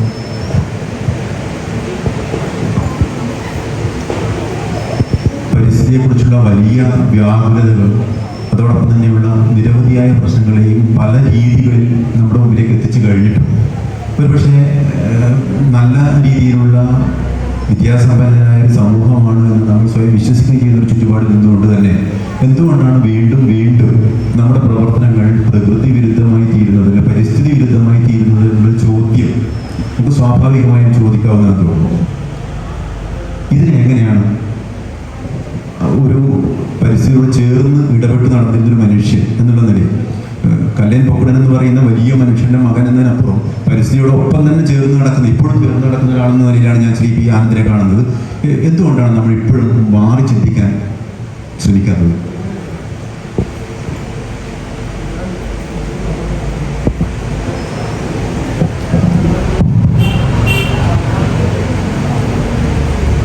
ഒരു പക്ഷേ നമ്മുടെ വികസന സങ്കല്പം ഒന്നുകൂടി മാറേണ്ടതുണ്ട് എന്ന് തന്നെയാണ് അതിൻ്റെ ഉത്തരം. ഉദാഹരണത്തിന് UN കഴിഞ്ഞ 2 വർഷം മുമ്പ് നടത്തിയ ഒരു നിരീക്ഷണമുണ്ട്. കോടിക്കണക്കിന് ജീവജാലങ്ങൾ നമ്മുടെ ഭൂമുഖത്ത് നിന്ന് ഇല്ലാതായിക്കൊണ്ടിരിക്കുകയാണ്. നമ്മൾ എന്ത് വികസന നയം രൂപീകരിക്കുമ്പോഴും ഒരു ജീവി വംശം പോലും ഭൂമുഖത്ത് നിന്ന് ഇല്ലാതാവില്ല എന്ന ദൃഢമായ തീരുമാനം നമുക്കുണ്ടാവണം. സാധ്യമാവില്ലായിരിക്കാം, പക്ഷേ അതിനുള്ളൊരു ശ്രമം നമ്മുടെ ഭാഗത്തുനിന്നുണ്ടാവണം. കേരളം ദൈവത്തിൻ്റെ നാട് എന്ന് നമ്മൾ ടാഗ്ലൈൻ കൊടുക്കാറുണ്ട്, ദൈവത്തിൻ്റെ സ്വന്തം നാട്. പക്ഷേ ഇതിൻ്റെ പൊരുൾ എന്താണെന്ന് വെച്ചാൽ കേരളം അടിസ്ഥാനപരമായി ഒരു കോസ്റ്റൽ സ്റ്റേറ്റാണ്, തീര സംസ്ഥാനമാണെന്ന് പറയാം. ധാരാളം കായലുകൾ. ഇപ്പോൾ മക്കൾ നമ്മളോട് ചോദിക്കുന്ന ഒരു ചോദ്യമുണ്ട്, 2 മത്സ്യങ്ങൾ പഠിപ്പിച്ച് അതിൻ്റെ ആക്ടിവിറ്റിയൊക്കെ ചെയ്ത് കഴിയുമ്പോൾ ചോദിക്കും, നമുക്ക് ശൂലാപ്പ് കാവിലേക്ക് പോയാലോ? ഈ ചോദ്യം അല്ലേ, ഈ ചോദ്യം ഞങ്ങൾ ഭാഷാധ്യാപകർ നിരന്തരം ഈ മാഷിൻ്റെ കഥ പഠിപ്പിച്ച് കഴിഞ്ഞാൽ അതിൻ്റെ ഒരു പഠന പ്രവർത്തനം എത്ര കുട്ടികളെ കൂട്ടി എത്ര പ്രാവശ്യം പോകാൻ പറ്റില്ല. ക്ലാസ് മുറി വളരെ ഇടുങ്ങിയതും മാഷ് തന്നെ പറയാം. ധാരാളം അധ്യാപക കഥകൾ എഴുതിയ ഒരാളാണ് അംബികാസുധൻ മാഷ്. പറ്റില്ല. പക്ഷെ കുട്ടിയുടെ ഈ പറയുന്ന ശൂലാപ്പ് കാവ്, അതിനകത്തെ പൂവാലി ഒക്കെ കുട്ടി വളരെ കൗതുകത്തോടെയും വിസ്മയത്തോടുകൂടിയാണ് കാണുന്നത്. അപ്പൊ അങ്ങനെ ഒരു ജീവി പോലും നമ്മുടെ വികസനത്തിന്റെ ബുൾഡോസർ കയറി ഇറങ്ങുന്നതിന്റെ ഭാഗമായി നമുക്ക് കൈമോശം വരരുത്. അത് വളരെ ഇപ്പം നമ്മുടെ നേതാക്കൾ, ഭരണകൂടം എന്നൊക്കെ പറയുന്നത് മാൻഡേറ്ററിയാണ്. അവരിതിനാണ് വോട്ട് വാങ്ങിക്കുന്നത്. മറിച്ച് നമ്മളാണ് നമ്മളെ ആവശ്യങ്ങൾ തീരുമാനിക്കുക. നമ്മുടെ മക്കൾ പറയുകയാണ് ജലാശയങ്ങൾ ഇല്ലാതായിക്കൂടാ എന്ന് നമ്മൾ തീരുമാനിച്ചാൽ നമ്മളിപ്പോ അവര് നിൽക്കൂ, തീർച്ചയായും ഇല്ലേ? നമ്മുടെ മനസ്സാണ് അവരുടെ പ്രവർത്തനങ്ങൾ, അല്ലാതെ അവര് വേറെ ഇവിടെ നിന്ന് കൊണ്ടുവരുന്നതല്ല, അവർ പാർട്ടി ഓഫീസുകളിൽ നിന്ന് കൊണ്ടുവരുന്നതല്ല. മറിച്ച് നമ്മുടെ ഒരു ജനത പാരിസ്ഥിതികമായ വിവേകം ആർജിച്ചെടുക്കേണ്ടതുണ്ട്. അതാണ് നയമായി രൂപപ്പെടുക. മനസ്സിലാകും? ഒരു തോട് എന്ന് പറയുന്നത് ഭൂമിയുടെ ഒരു ഞരമ്പാണെന്നും അത് പൊട്ടിയ പേന എറിഞ്ഞു കളയാനുള്ള ഒരു സ്ഥലമല്ല. നിന്റെ പേന കൊണ്ടുപോയി തോട്ടിൽ കളാം എന്നാണ് പറയാ. എന്ന് പറഞ്ഞാൽ നമ്മൾ മനസ്സിലാക്കി വെക്കുന്നത് ചീത്തയായ പേന എറിയാനുള്ള ഒരു സ്ഥലമാണ് തോട്, അല്ലെ? നീ അത് കുളമാക്കി എന്നാണ് പറയാം. ഒരു പരിപാടി തകരാറിലായാൽ പറയും മാഷ് അത് കുളമാക്കി എന്നുള്ള. കുളം എന്തോ മോശം സ്ഥലമാണ്. ഇത് നമ്മൾ അധ്യാപകർ തന്നെ കൊടുത്ത ഒരു ആശയമാണ്. ഇതിന് മറിച്ച് നമ്മൾ 590 കിലോമീറ്റർ വരുന്ന കടൽ തീരമുള്ള ഒരു സംസ്ഥാനത്തിന്റെ ഇന്ത്യയിലെ 10% കടൽ തീരം നമ്മുടേതാണ്, അല്ലെ? അവിടെയെല്ലാം നമ്മൾ കല്ലിട്ട്. ഇനി നിങ്ങളുടെയൊക്കെ തലമുറ, ഇപ്പോഴിരിക്കുന്ന 7ാം ക്ലാസ്സുകാരുടെ തലമുറ ഇനി പറയാൻ പോകുന്നത് ഈ കല്ല് മുഴുവൻ എടുത്തു മാറ്റണം. അതിനുവേണ്ടിയുള്ള പ്രൊജക്റ്റ് ആയിരിക്കും ഇനി വരാൻ വേണ്ടി പോകും. ഈ ലക്ഷദ്വീപിൽ ലക്ഷദ്വീപ് ഒരിക്കലും കടലാക്രമണത്തിന് വിധേയമാകുന്നില്ല. മാഷിന്റെ ഈ കഥകൾ വായിക്കുമ്പോൾ എനിക്ക് ഈ ഒരു തീരവും ഇടനാടും കുന്നുകളും, ഇപ്പൊ മലിഞ്ഞിൽ എന്ന് പറയുന്ന സാധനം, മലിഞ്ഞിൽ ഒരു പാമ്പ് പോലെ ഇഴയുന്ന ഒരു ജീവിയാണ്. വളരെ ടേസ്റ്റുള്ള ഒരു മീനാണത്. ഈ ഔഷധ മീൻ എന്നാണ് അച്ഛൻ അതിനെ വിളിക്കുക. ഈ മീൻ മുട്ടയിടുന്നത് കുന്നിന്റെ മുകളിലാണ്. അതാണ് ശൂലാപ്പ്കാവില് ഈ 2 മത്സ്യങ്ങൾ പങ്കുവെക്കുന്ന ഒരു ആശയ ലോകം. അതാണ് കടൽ തീരം വേറൊന്നല്ല, പുഴ മറ്റൊന്നല്ല, കുന്ന് വേറൊന്നല്ല. ഇതെല്ലാം കൂടിയിട്ടുള്ള ഇതിനെ ആകെ വിളിക്കുന്ന ഒരു പേരാണ് പരിസ്ഥിതി അല്ലെങ്കിൽ സന്തുലിതാവസ്ഥ. ഈ കൊടുക്കലുകളും വാങ്ങലുകളും എല്ലാം നമ്മൾ നമ്മുടെ വികസനത്തെ മുന്നോട്ട് കൊണ്ടുപോകുമ്പോൾ നമ്മുടെ ആത്മാവായി ഉണ്ടാകണം. അങ്ങനെ ഉണ്ടാകുന്ന നയങ്ങൾ രൂപീകൃതമാകും വിധം നമ്മൾ ഒരു പാരിസ്ഥിതിക വിവേകം ആർജിച്ചെടുക്കേണ്ടതുണ്ട്. ഒരു പാരിസ്ഥിതിക നീതിബോധം നമ്മെ നയിക്കേണ്ടതുണ്ട്. അത്തരം നീതിബോധങ്ങളുടെ ഇന്ധനമായി തീരാനാണ് അംബികാസുധൻ മാഷിനെ പോലുള്ള ആളുകളുടെ ടെക്സ്റ്റുകൾ, കഥകൾ അങ്ങനെയാണ് തീരുക എന്നാണ് എനിക്ക് തോന്നുന്നത്. അപ്പോ ഈ ഒരു എത്ര നമ്മൾ വിവേകം ആർജിച്ചിട്ടില്ല എന്ന് വേണം പറയാൻ. പാരിസ്ഥിതിക വിവേകം, പാരിസ്ഥിതിക ലിറ്ററസി, സാക്ഷരത നമ്മൾ നേടിയിട്ടുണ്ട് എന്ന് എനിക്ക് പലപ്പോഴും തോന്നിയിട്ടില്ല. ഇനി വരും കാലം അതിനുള്ള വലിയ നീക്കങ്ങളായിട്ടാണ് ഇത്തരം സാഹിത്യത്തെ റീച്ചൽ കാൾസനെ മാഷ് ഓർക്കുന്നില്ല എഴുതുമ്പോൾ. പക്ഷേ കേരളത്തിന്റെ ഒരു റീച്ചൽ കാൾസൺ സന്ദേശം മലയാളിക്ക് കൊടുത്ത ഒരാളുടെ വിഷം തീമഴയായി പെയ്ത ഒരിടത്തു നിന്ന് വരുന്ന ഒരു പോരാളിയായ എഴുത്തുകാരൻ നാളെ ഒരുപക്ഷെ നമ്മുടെ നയങ്ങളിൽ അത് സ്വാധീനമായി വരുമെന്ന് ഞാൻ വിശ്വസിക്കുന്നു. പാരിസ്ഥിതിക വിവേകം ആർജിച്ച ഒരു തലമുറ വരുമെന്ന് പലപ്പോഴും ക്ലാസ് മുറികളിലൊക്കെ എനിക്ക് തോന്നിയിട്ടുണ്ട്. ആ അർത്ഥത്തിൽ അല്പം പ്രതീക്ഷ നിലനിൽക്കുന്നുണ്ട്. ഈ വൈരുദ്ധ്യം വൈകാതെ, ഇപ്പൊ പ്രളയാനന്തരം നമ്മൾ എന്ത് പഠിച്ചു എന്നൊക്കെ ചോദിക്കുന്നുണ്ട്. പ്രളയത്തിന് ശേഷം, 2 പ്രളയത്തിന് ശേഷം നമ്മൾ എന്താണ് പഠിച്ചത്? അപ്പോ യഥാർത്ഥത്തിൽ എനിക്കൊരു പ്രതീക്ഷയുണ്ട് എന്ന് ഞാൻ പറയാറുണ്ട്. വളരെ പ്രാധാന്യമുള്ള ഒരു സ്ഥലത്ത് നിന്നുകൊണ്ടാണ് നമ്മൾ ഈ ചർച്ച സംഘടിപ്പിക്കുന്നത്. വെള്ളോറയുടെ തൊട്ടടുത്ത സ്ഥലം, ഇവിടെ തൊട്ടടുത്തുള്ള റോഡിലൂടെ ഇറങ്ങിപ്പോയാൽ, കച്ചാണി വഴിയുള്ള റോഡിലേക്ക് ഇറങ്ങിപ്പോയാൽ എത്തിച്ചേരാവുന്ന സ്ഥലമാണ് ഏളയാട്ട്. ഏളയാട്ട് എന്ന് പറയുന്ന സ്ഥലം മലയാള ചെറുകഥയിൽ തന്നെ കൃത്യമായി അടയാളപ്പെടുത്തൊരു സ്ഥലമാണ്. കേസരി വേങ്ങയിൽ കുഞ്ഞിരാമൻ നായനാർ ആദ്യ കഥ എഴുതുന്നത് വാസനാവിഭൂതി എന്ന കഥ എഴുതുന്ന 1891 തുടർന്ന് 1893 എഴുതിയ ചെറുകഥയാണ് മേനോക്കിയെ കൊന്നത് ആരാണ് എന്നുള്ളത്. മേനോക്കിയെ കൊന്നത് ആരാണ് എന്ന കഥയുടെ പ്രമേയ പരിസരം ഈ വെള്ളോറയുടെയും ഈ ഒരു പരിസര പ്രദേശങ്ങളാണ്. ചേളയാട് ഉൾപ്പെടെയുള്ള ഏരിയ ഉൾപ്പെടെയുള്ള പൂവേരി ഉൾപ്പെടെയുള്ള ഈ ഒരു പരിസര പ്രദേശത്ത് വെച്ചുകൊണ്ടാണ് അതിന്റെ ഒരു പരിസ്ഥിതിയുടെ, പ്രകൃതിയുടെ ഒരു സഞ്ചാര സാധ്യതകൾ മുഴുവൻ പ്രയോജനപ്പെടുത്തിക്കൊണ്ടാണ് കഥയെ മുന്നോട്ട് കൊണ്ടുപോകുന്നത്. അതിലെ ഭാഷ പ്രാദേശികമായ ഭാഷയാണ്. നമ്മളിപ്പോഴും ജീവിക്കുന്ന, നമ്മളിപ്പോഴും സംസാരിച്ചുകൊണ്ടിരിക്കുന്ന ഭാഷ 100 കൊല്ലം മുമ്പ് ഉണ്ടായിരുന്ന അതേ ഭാഷയിൽ വലിയ മാറ്റങ്ങൾ വരാത്ത നിലയിൽ തന്നെ ഇന്ന് സാഹിത്യത്തിലേക്ക് പ്രാദേശിക ഭാഷകൾ കടന്നു വന്നിട്ടുണ്ട്. ജനങ്ങളോട്, സാധാരണ മനുഷ്യരോട് ഏറ്റവും നന്നായി ഇടപെടാൻ കഴിയുന്ന അവരുടെ ഭാഷയിൽ സംസാരിക്കുകയാണ് എന്ന് അന്ന് കേസരി വേങ്ങൽ കുഞ്ഞിനാണെന്ന് അതിനകത്ത് മനസ്സിലായിരുന്നു. ഇന്ന് നമുക്ക് പറയാനുള്ള കാര്യങ്ങളെല്ലാം ഏതു തരത്തിലുള്ള മാനുഷിക പ്രശ്നങ്ങളെയും അവതരിപ്പിക്കുവാനുള്ളത് അവന്റെ പ്രാദേശിക ഭാഷയിലൂടെ, അവൻ ജീവിക്കുന്ന ചുറ്റുപാടിലെ മിത്തുകളിലൂടെ, അവിടുത്തെ ഫോക്ലോർ ഇനങ്ങളിൽ പെടുന്ന എല്ലാത്തിനെയും ചേർത്ത് വെച്ചുകൊണ്ട് അവതരിപ്പിക്കുന്നതാണ് കൂടുതൽ ഉചിതമെന്ന് ഇന്നത്തെ എഴുത്തുകാർക്ക് മനസ്സിലാവും. പ്രത്യേകിച്ച് പാരിസ്ഥിതികമായ പ്രശ്നങ്ങളെ കുറിച്ച് അവതരിപ്പിക്കുവാൻ വേണ്ടി പരിഗണിക്കപ്പെട്ടിട്ടുള്ള ഡോക്ടർ അംബികാസുധൻ മാങ്ങാട് തെരഞ്ഞെടുത്തിട്ടുള്ള തെയ്യം കഥകൾ ഉൾപ്പെടെയുള്ള, പിന്നീട് എഴുതപ്പെട്ടിട്ടുള്ള അദ്ദേഹത്തിന്റെ 4 നോവലുകൾ, ആദ്യത്തെ മരക്കാപ്പിലെ തെയ്യങ്ങളായാലും പിന്നീട് എൺമകജെ, മാക്കം എന്ന പെൺതെയ്യം, അതിനുശേഷം ഏറ്റവും പുതിയതായി ഇപ്പോൾ വലിയ രീതിയിൽ ആഘോഷിക്കപ്പെടുന്ന, വലിയ രീതിയിൽ വായിക്കപ്പെടുന്ന, വലിയ നിലയിൽ ചർച്ച ചെയ്യപ്പെട്ടിട്ടുള്ള നോവലാണ് അലോകലൻ ഉൾപ്പെടെയുള്ള നോവലുകളിലെല്ലാം നമ്മുടെ ഫോക്ലോർ എന്നുള്ളതിന് തെയ്യം ഒക്കെ കടന്നു വരുന്നത്.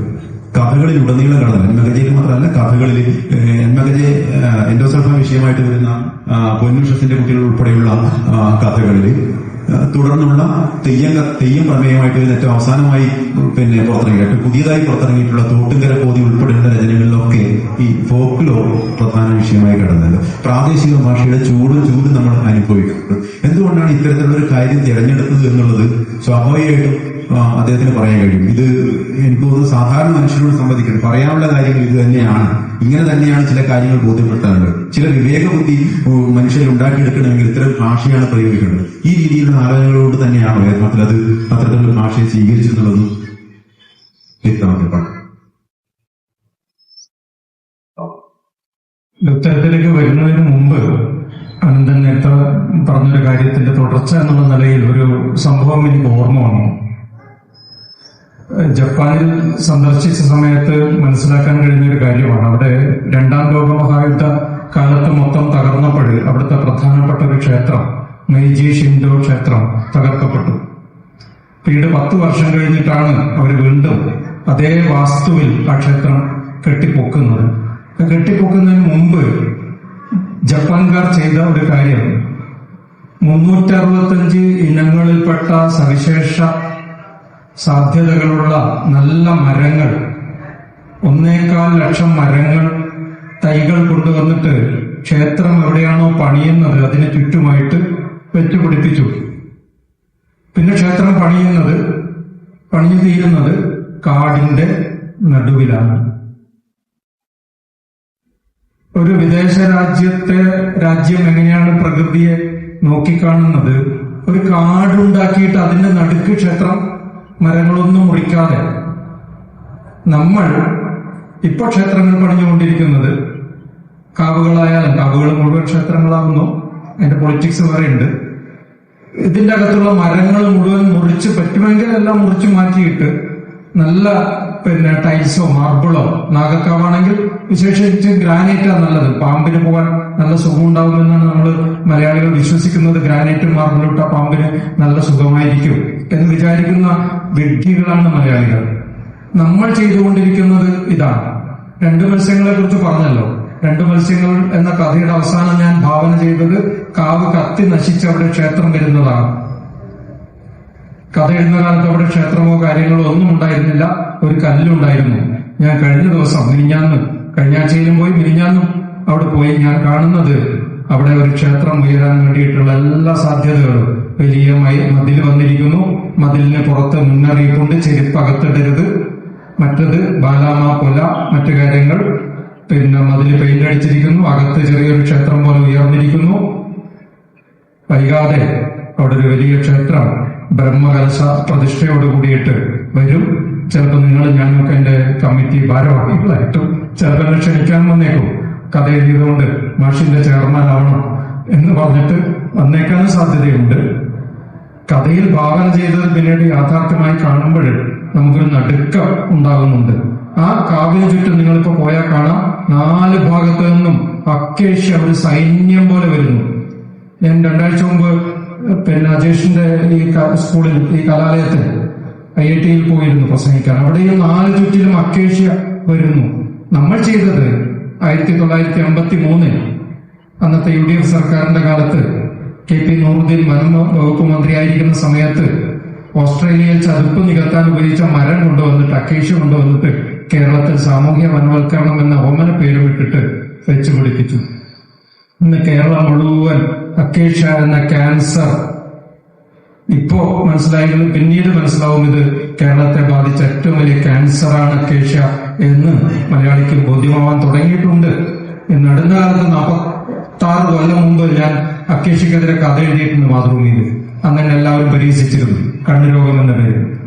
നടരുത്, ഫലവൃക്ഷങ്ങൾ മാത്രമേ നടാവൂ എന്ന സന്ദേശം കൊടുക്കുന്ന ഒരു കഥ 46 കൊല്ലം മുമ്പ് കാര്യവട്ടം ക്യാമ്പസിൽ വിദ്യാർത്ഥിയായിരിക്കുന്ന കാലത്ത് ഞാൻ എഴുതിയിട്ടുണ്ട്. എന്റെ കൂട്ടുകാരനെ പരിഹസിച്ചിട്ടുണ്ട്, മരം നടുന്നതിനെതിരെയും കഥ എഴുതുന്നു.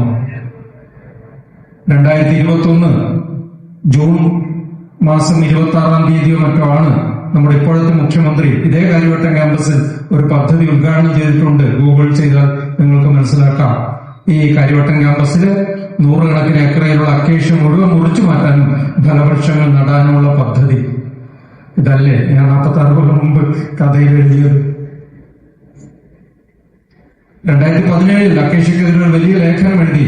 കോളേജിലെ കുട്ടികളുടെ 1000 കുട്ടികളുടെ ഒപ്പുമായിട്ട് ഞാൻ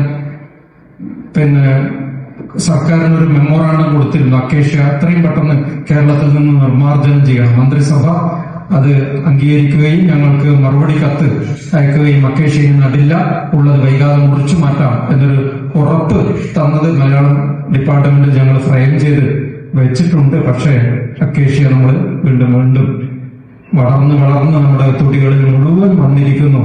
അപ്പൊ എങ്ങനെയാണ് നമ്മൾ പ്രകൃതിയോട് കാണിക്കുന്ന, നേരത്തെ പറഞ്ഞില്ലേ, കുളങ്ങളെയും പുഴകളെയും മുഴുവൻ മലിനമാക്കുന്ന, നമ്മളെ തന്നെയാണ് മലിനമാക്കിക്കൊണ്ടിരിക്കുന്നത്, നമ്മുടെ ജീവിതത്തെ തന്നെയാണ് നമ്മൾ ഇല്ലായ്മ ചെയ്തുകൊണ്ടിരിക്കുന്നത് എന്നൊരു അടിസ്ഥാന പരിസ്ഥിതി ബോധം മലയാളിക്ക് ഇനിയും ഉണ്ടായിട്ടില്ല എന്നുള്ള, ഞാൻ ഉൾപ്പെടെയുള്ള മലയാളികൾക്ക് വന്നിട്ടില്ല എന്നുള്ള ഒരു ദുരന്തം പറയാതിരിക്കാൻ പറ്റില്ല എന്നാണ് ഈ സന്ദർഭത്തിൽ പറയുന്നത്. ഭാഷയെക്കുറിച്ചുള്ള ചോദ്യമാണ്. നാട്ടുഭാഷ ഞാൻ തുടക്കകാലം മുതൽ ഉപയോഗിക്കുന്നുണ്ട്. അത് ഞങ്ങളൊക്കെ ഉപയോഗിക്കുന്നത് സ്വാഭാവികമായ സന്ദർഭങ്ങൾക്ക് വേണ്ടി തന്നെയാണ്. 2 നാട്ട് മനുഷ്യർ സംസാരിക്കുമ്പോൾ അവർ നാട്ടുഭാഷയിൽ സംസാരിച്ചാൽ മാത്രമേ ആ കഥയ്ക്കോ നോവലിന് ജീവൻ കിട്ടുകയുള്ളൂ. അപ്പൊ ആ സ്വാഭാവികതയ്ക്കും സൗന്ദര്യത്തിനും വേണ്ടി മാത്രമല്ല, കൃത്യമായ പൊളിറ്റിക്സ് അതിൻ്റെ അകത്ത് ഉണ്ട്. നാട്ടുഭാഷ ഉപയോഗിക്കുമ്പോൾ നമ്മുടെ സ്വത്വത്തിന്റെ നാരായ വേരുകളാണ്, നമ്മുടെ ഐഡന്റിറ്റിയുടെ നാരായ വേരുകളാണ് നാട്ടുഭാഷ. ആ നാട്ടുഭാഷ സംരക്ഷിക്കുന്നതിലൂടെ ഏകലോകമായി അതിവേഗം മാറിക്കൊണ്ടിരിക്കുന്ന ഒരു ജനതയെ പിടിച്ചു നിർത്താൻ നമ്മുടെ നാട്ടുഭാഷയുടെ വേരുകൾ കൊണ്ട് നമുക്ക് സാധിക്കുമെന്നുള്ള ഒരു രാഷ്ട്രീയം മുൻനിർത്തിക്കൊണ്ടാണ് എല്ലാ കഥകളിലും നാട്ടുഭാഷ എഴുതാൻ വേണ്ടി ശ്രമിക്കുന്നത്.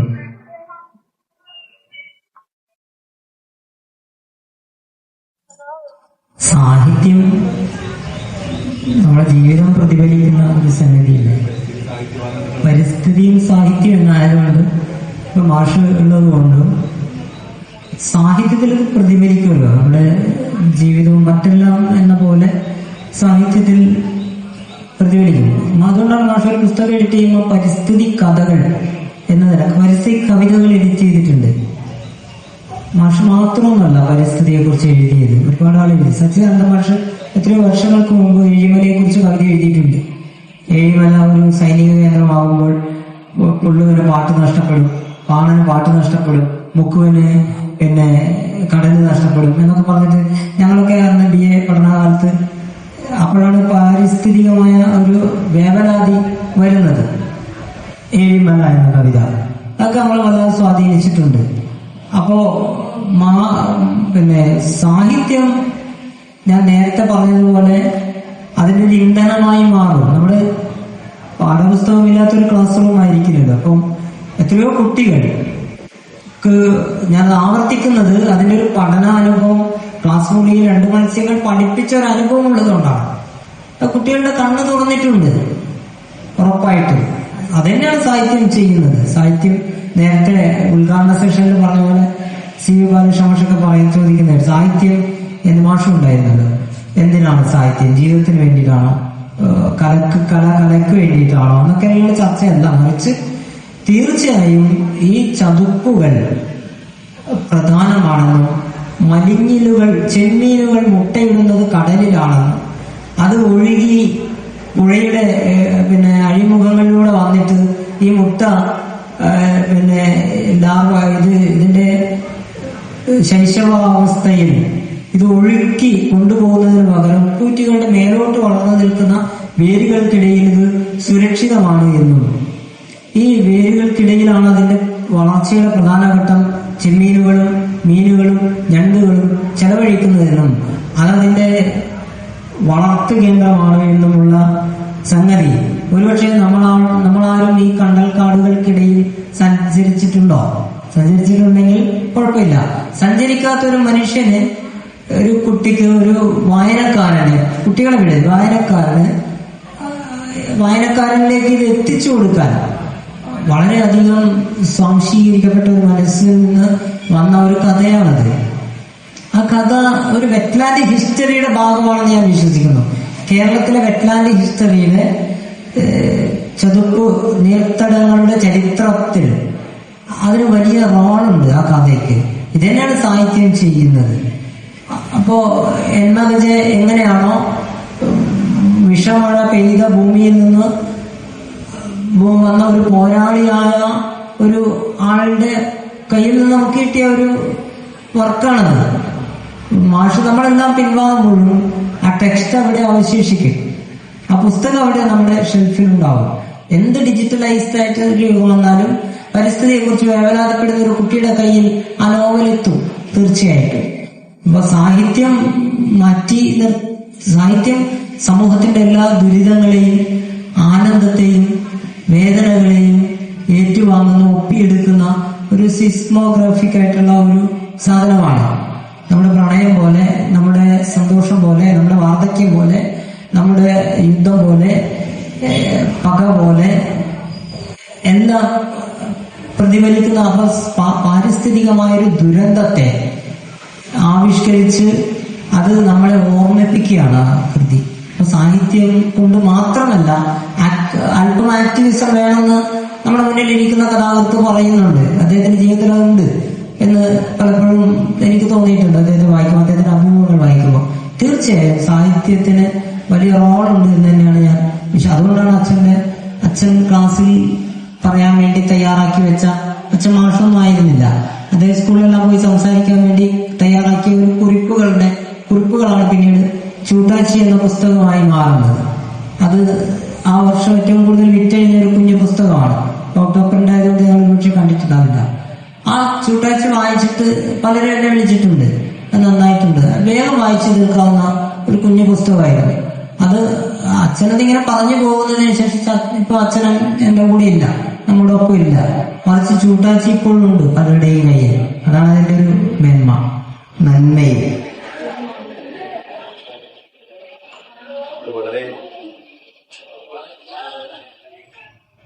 വളരെ പ്രയാസകരമായ ഒരു സന്ദർഭങ്ങളിലൂടെയാണ് യഥാർത്ഥം നമ്മൾ ഇപ്പോഴും കടന്നുപോയിക്കൊണ്ടിരിക്കുന്നത്. ഇപ്പൊ വെള്ളോറ എന്ന ഈ സ്ഥലത്തോട് ചേർന്ന് വലിയ ദൂരമല്ലാത്ത ഒരു സ്ഥലമാണ്. വർഷങ്ങൾക്ക് മുമ്പ് തന്നെ ആണവ നിലയത്തിന്റെ ചർച്ചകൾ വരികയും പിന്നീട് അവിടെ നിന്ന് മാറിപ്പോവുകയും പെരിങ്ങോം വരികയും പെരിങ്ങോത്തിന്റെ പരിസരത്ത് നിന്ന് മാറിപ്പോവുകയും വീണ്ടും ഈ എല്ലാ സൗകര്യങ്ങളോടും കൂടി വീണ്ടും ആണവ നിലയം വരാൻ വേണ്ടി പോകുന്ന സന്ദർഭത്തിലാണ് നമ്മൾ നിൽക്കുന്നത്. ചിപ്കോ പ്രസ്ഥാനം ചുന്ദർലാൽ ബഹുഗുണ തുടങ്ങി ഇങ്ങോട്ടുള്ള പല മനുഷ്യരും പരിസ്ഥിതിക്ക് വരുന്ന വലിയ പ്രശ്നങ്ങളെക്കുറിച്ചുള്ള അപായ സൂചനകൾ നൽകിക്കൊണ്ടിരിക്കുകയാണ് ആദ്യം മുതൽ. പിന്നീട് ഇങ്ങോട്ട് നടന്നിരുന്ന ഓരോ സന്ദർഭങ്ങളും അത്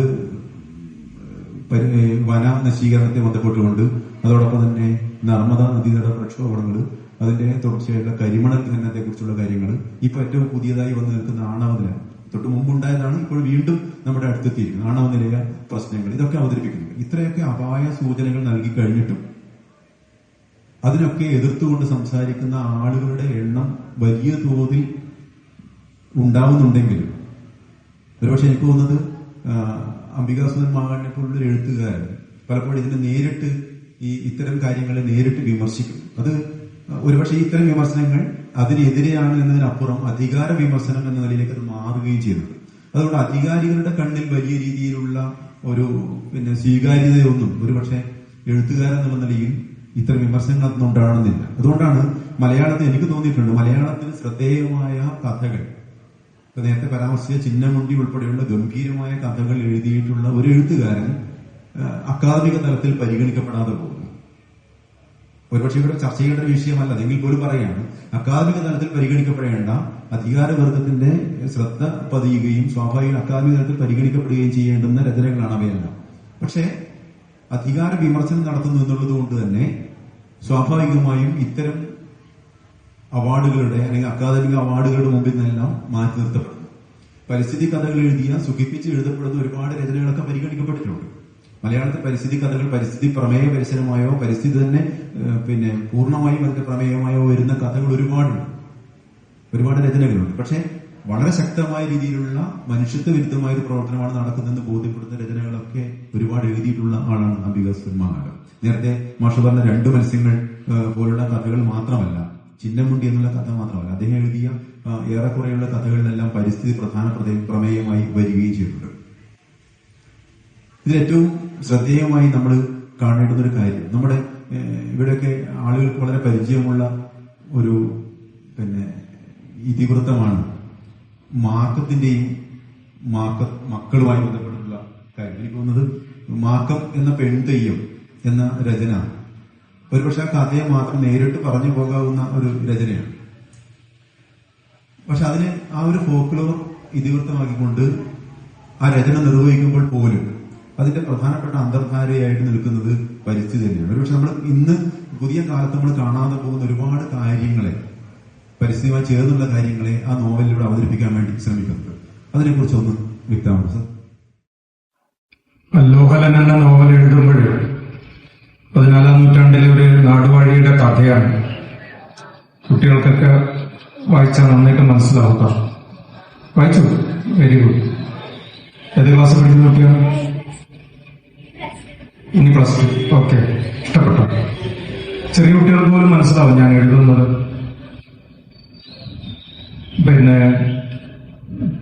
അങ്ങനെ ചെറിയ കുട്ടികൾക്ക് കൂടി മനസ്സിലാവുന്ന തരത്തിലാണ് ഞാൻ എപ്പോഴും എഴുതുക. അല്ലോഹൽ എഴുതുന്ന സമയത്ത് ഞാൻ ഒരു കാര്യം തീരുമാനിച്ചത്, പരിസ്ഥിതി അങ്ങനെ വേണ്ട ഈ പുസ്തകത്തിൽ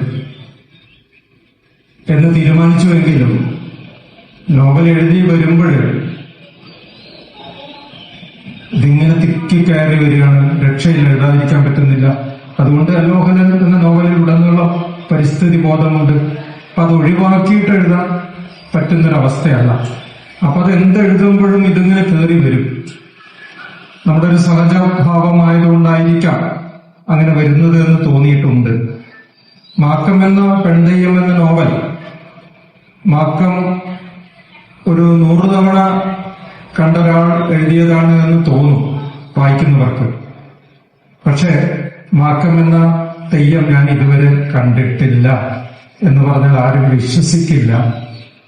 തെയ്യങ്ങൾ ഒരുപാട് ഉത്സവ പറമ്പുകളിൽ പോയിട്ട് പുലരുന്നത് വരെ കണ്ട ആളാണെങ്കിലും മാക്കത്തെ പലതവണ കാണാൻ ആഗ്രഹിച്ചിട്ടുണ്ടെങ്കിലും സന്ദർഭം ഒത്തു വന്നിട്ടില്ല. കുഞ്ഞിമംഗലത്ത് 1-ലേറെ തവണ പോയിട്ടുണ്ട്. തെയ്യം നടക്കുന്ന സമയത്ത് പോയി കാണാൻ പല കാരണങ്ങൾ കൊണ്ട് പറ്റിയിട്ടില്ല, കാണണം. പക്ഷെ ആ നോവൽ എന്നിലേക്ക് വരികയാണ് ഉണ്ടായത്. അത് MA പഠിക്കുന്ന കാലത്ത് മകത്തെ കുറിച്ച് ചോദിച്ചുകൊണ്ടാണ് അത് പറയുന്നത്. പഠിക്കുന്ന കാലത്ത് കോഴിക്കോട് സർവകലാശാലയിൽ സുകുമാർ അഴീക്കോടിന്റെ ശിഷ്യനായി പഠിക്കുമ്പോൾ അവിടെ MAക്ക് 1ാം റാങ്ക് കിട്ടിക്കഴിഞ്ഞാൽ ഒരു പവന്റെ സ്വർണ്ണ മെഡൽ കിട്ടും. അപ്പൊ കൊല്ലം എനിക്കാണത്, വേറെ പഠിക്കുന്ന കുട്ടികളില്ലാത്തത് കൊണ്ടായിരിക്കാം, എനിക്കാണ് 1ാം റാങ്ക് അന്നത്തെ റെക്കോർഡ് മാർക്കോട് കൂടിയിട്ട് കിട്ടുന്നത്. അപ്പൊ വലിയ സന്തോഷമായി. കാരണം ഒരു പവന്റെ സ്വർണ്ണ മെഡലുമായിട്ട് നാട്ടിലേക്ക് പോയി, കോഴിക്കോട് നിന്ന് വണ്ടി കയറി നാട്ടിലേക്ക് പോയി ബന്ധുക്കളെയും കൂട്ടുകാരെയൊക്കെ കാണിക്കാമല്ലോ. അതൊരു കുട്ടിക്കാലത്ത് ഒരു വലിയ സംഭവമാണ്. പക്ഷേ നിർഭാഗ്യവശാൽ സിൻഡിക്കേറ്റ് യോഗം ചേർന്നിട്ട് ഒരു തീരുമാനമെടുത്ത് ഇക്കൊല്ലം മുതൽ സ്വർണ്ണ മെഡൽ കൊടുക്കണ്ട, പുസ്തകം കൊടുത്താൽ മതി. ഭയങ്കര നിരാശയായി. ഒരു കെട്ട് പുസ്തകം കിട്ടി, കൈരളിയുടെ കഥ അടക്കമുള്ള വിലപ്പെട്ട പുസ്തകങ്ങൾ തന്നത്. അതില് ഏറ്റവും വിലപ്പെട്ട കേരള ഭാഷാഗാനങ്ങൾ 1ഉം 2ഉം വോളിയം നമ്മുടെ ചിറക്കൽ T. ബാലകൃഷ്ണൻ നായർ എന്ന വലിയ മനുഷ്യൻ എഴുതിയ സമാഹരിച്ച പുസ്തകം ഉണ്ടായിരുന്നു. അപ്പൊ ആ എം.എ. കഴിഞ്ഞ ഉടനെ ഈ പുസ്തകങ്ങളൊക്കെ വായിക്കുകയും ഈ ഇതിലുള്ള ഈ മാക്കത്തിന്റെ തോറ്റം, ഏറ്റവും ദീർഘമായ തോറ്റം മാക്കത്തിന്റെ തോറ്റമാണല്ലോ, അതിങ്ങനെ വായിക്കുകയും പിന്നീട് പലപ്പോഴും ഇങ്ങനെ ആവർത്തിച്ച് വായിക്കുകയും ഓരോ തവണ വായിക്കുമ്പോൾ കണ്ണു നിറയും. വായിച്ച് അവസാനിപ്പിക്കുമ്പോൾ എണ്ണച്ചാന്തും വിവിധക്കൊല്ലും കയ്യൽ പോരെ, ഇന്ന് ഞങ്ങൾ ചൊല്ലിൽ കുറവാളായി വന്നുപോയെങ്കിൽ നാളെ നിങ്ങൾ ചൊല്ലിൽ നിറവാളായി വന്ന് ഭവിക്കട്ടെ എന്ന അവസാനത്തെ വരികൾ വായിച്ച് അടച്ചു വയ്ക്കുമ്പോൾ കണ്ണ് നിറഞ്ഞിട്ടുണ്ടാവും. അങ്ങനെ പലതവണ വായിച്ചത് കൊണ്ടാണ് തെയ്യം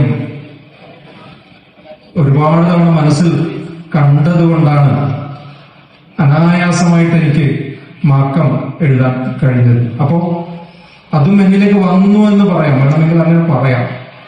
മാക്കം എഴുതി കഴിഞ്ഞിട്ട് അതിന്റെ പ്രകാശനം കാഞ്ഞങ്ങാട് ചെറിയൊരു സദസ്സിൽ DC ബുക്സിന്റെ ഷോപ്പിന്റെ അകത്ത് റിലീസ് ചെയ്ത ചടങ്ങിൽ ഞാൻ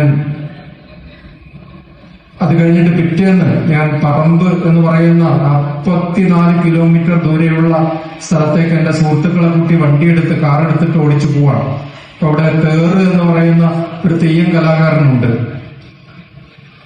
ഈ മാവില സമുദായത്തിൽപ്പെട്ട വളരെ അവശത അനുഭവിക്കുന്ന ഒരു മനുഷ്യനാണ്. അദ്ദേഹത്തിന് മാക്കം എന്ന നോവൽ എഴുതി കഴിഞ്ഞാൽ എനിക്ക് 6 മാസം കഴിഞ്ഞ് കിട്ടാൻ പോകുന്ന ഒരു റോയൽറ്റി എടുത്തിട്ടാണ് ഞാൻ പോകുന്നത്. പ്രകാശനം കഴിഞ്ഞ ഉടനെ ആ മനുഷ്യന് സാമ്പത്തിക സഹായം ചികിത്സക്ക് ആവശ്യമുണ്ടെന്ന് അറിഞ്ഞിട്ട് പോവാണ്. ആ മനുഷ്യനെ കണ്ടപ്പോൾ എനിക്ക് വലിയ സങ്കടമൊന്നുകൂടി അരട്ടിച്ചു.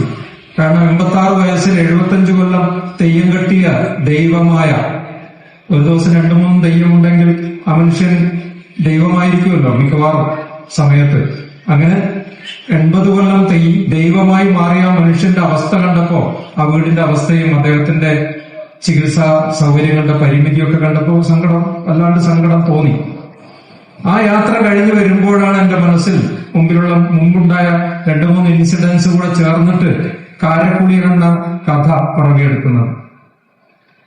കാരക്കുളിയൻ എന്റെ കുട്ടിക്കാലം മുതൽ എന്റെ തറവാട്ടിൽ നടക്കുന്ന തെയ്യമാണ്, എന്റെ വീട്ടുമുറ്റത്ത് നടക്കുന്ന തെയ്യമാണ്. കാരമുള്ളിൽ വീണ് ഭയങ്കരമായിട്ട് മുറിവേൽപ്പിക്കുന്ന തെയ്യം. പക്ഷെ ഒരിക്കലും എനിക്ക് ആ കഥ എഴുതാൻ തോന്നിയിട്ടില്ല, എഴുതാൻ പറ്റുമായിരുന്നില്ല. തേറ് എന്ന് പറയുന്ന ഈ ഒരു മനുഷ്യനെ കണ്ടില്ലായിരുന്നുവെങ്കിൽ. കാരക്കുളിയൻ എന്ന കഥയായിരിക്കാം ഒരുപക്ഷെ എന്റെ കഥകൾ ഏറ്റവും പ്രതികരണം കിട്ടിയ ഒരു കഥ കാരക്കുളിയനാണ്.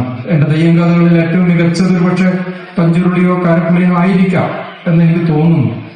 ഇങ്ങനെ ഒരു കഥ എഴുതിയതിന്റെ പിന്നിൽ ആ കഥ എന്നിലേക്ക് വന്നു ചേർന്നതാണ് എന്ന് പറയാൻ വേണ്ടിയിട്ടാണ് ഞാൻ ശ്രമിച്ചത്. അപ്പൊ ഈ തരത്തിൽ കഥകളെല്ലാം ഇങ്ങനെ ഓരോ ചിന്നമുണ്ടി എന്ന കഥയും ഇങ്ങനെ എന്നിലേക്ക് വന്നു ചേർന്ന കഥയാണ്. അതിലൂടെ നടക്കുമ്പോൾ ഞാൻ പൊട്ടൻതെയ്യത്തിന്റെ തോറ്റം വായിച്ചിട്ട് വയനാടൻ നെല്ല് കാണാൻ വേണ്ടി വയനാടൻ നെല്ലിന്റെ വിത്ത് അന്വേഷിച്ച് പോയതാണ്. ഈ നേരത്തെ പറഞ്ഞ പ്രവീൺ കുമാറും സുധീർ കുമാറിന്റെ കൂടെ നടക്കുകയും പ്രവീൺ കുമാറിന്റെ മകൾ സഹറ എന്റെ വിദ്യാർത്ഥിനി കൂടിയായി പിന്നീട്. അങ്ങനെ അവരുടെ കൂടെ നടന്ന് വിത്ത് അന്വേഷിച്ച് കർഷകരെ കണ്ട് പോകുമ്പോൾ അവരൊക്കെ പറഞ്ഞു 5 കൊല്ലം 8 കൊല്ലം മുമ്പ് വരെ കൃഷി ചെയ്തിരുന്നു, ഇപ്പോ ഈ വിത്തില്ല, ആ വിത്ത് നഷ്ടമായി. പൊട്ടൻതെയ്യം എന്ന് പറയുന്ന ഒരു ദൈവം കാത്തു രക്ഷിച്ച നെല്ല്, കാവൽ നിന്ന നെല്ല്, അത്ഭുത നെല്ല്. സാധാരണ നെല്ല് 4 മാസം കൊണ്ടാണ് അല്ലെങ്കിൽ 3 മാസം കൊണ്ടാണ് വിളയുന്നതെങ്കിൽ ഈ നെല്ലിന് 10 മാസം വേണം.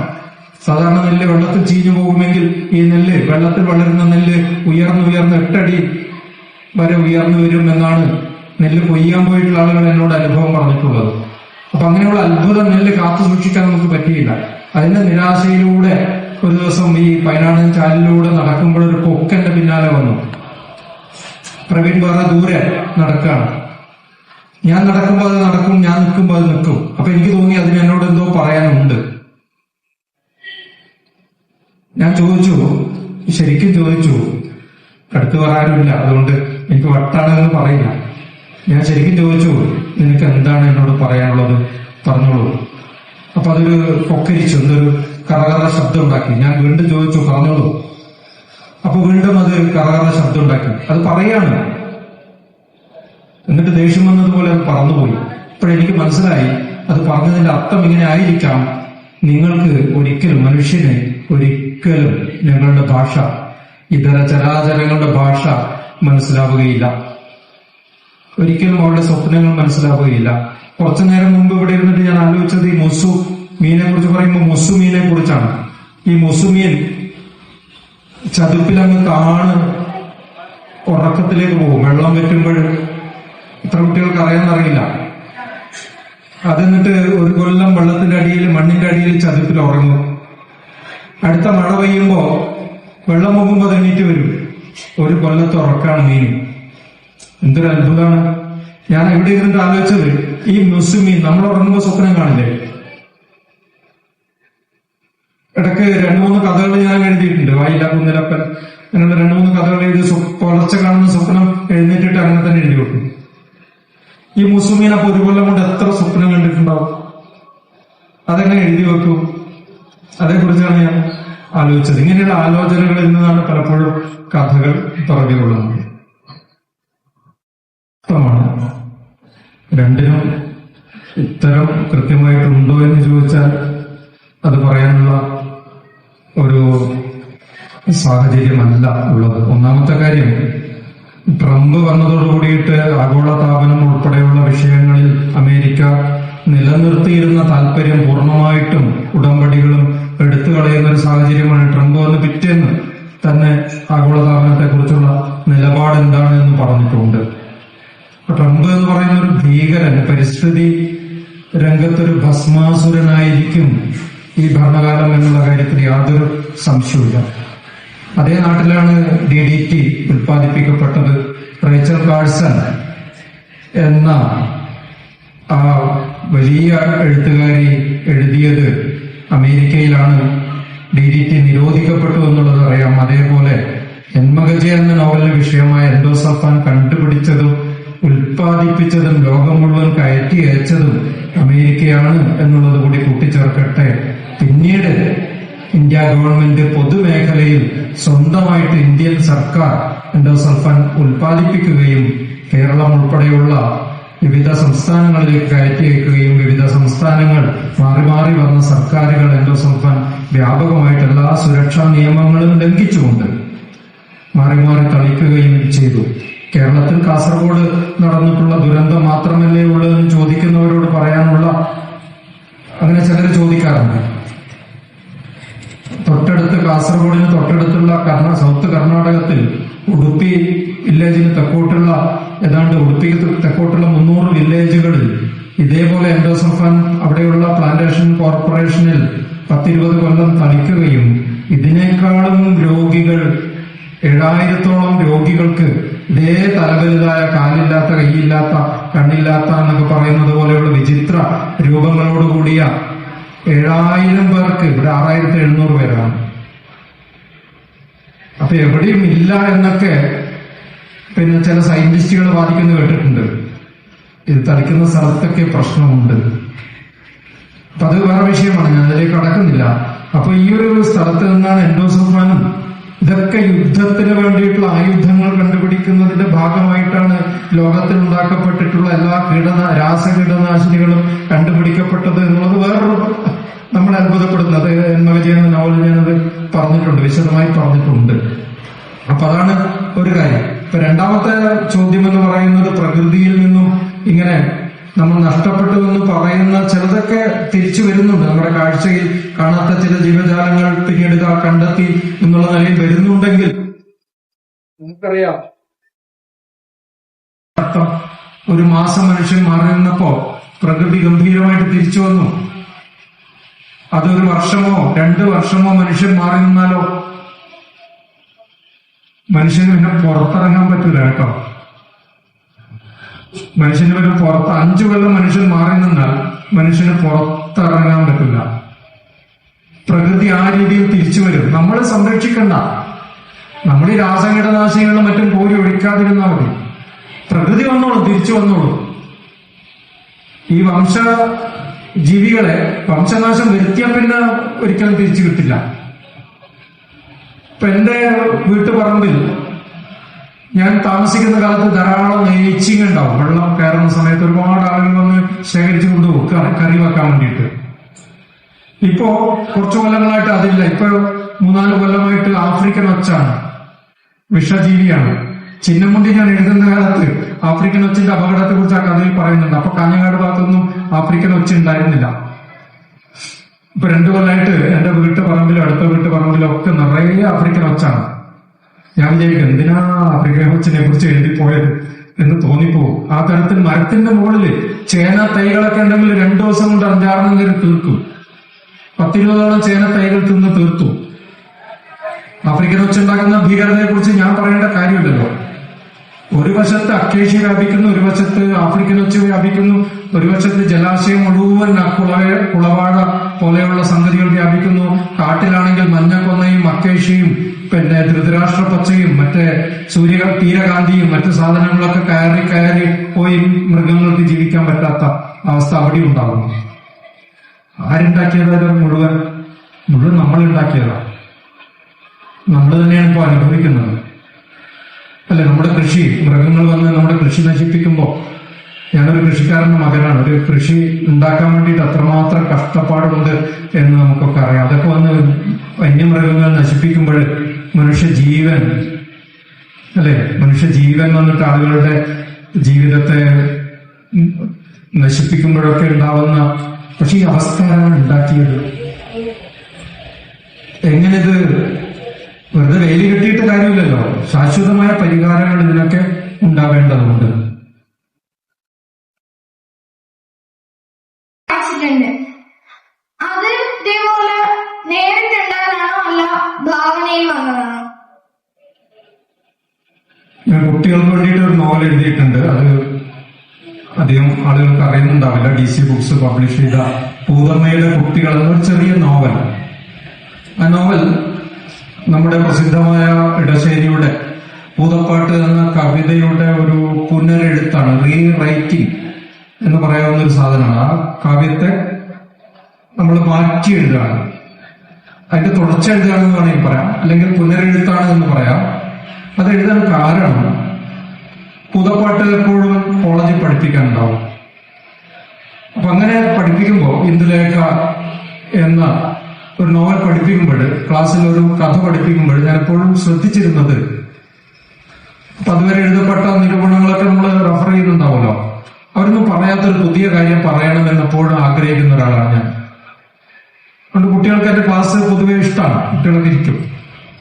അപ്പോ എപ്പോഴും പുതിയ കാര്യങ്ങൾ ഇങ്ങനെ പറയുന്ന കൂട്ടത്തിൽ ഇന്ദുലേഖയെ കുറിച്ച് പറഞ്ഞൊരു കാര്യത്തിൽ നിന്നാണ് അപ്പോൾ ആ കാലത്ത് ഒരു ലേഖനവും പിന്നാലെ ഇന്ദുലേഖ 2-ാം ദിവസം എന്ന പേരിലൊരു കഥയും എന്റെ ആദ്യ സമാഹാരത്തിലുണ്ട്.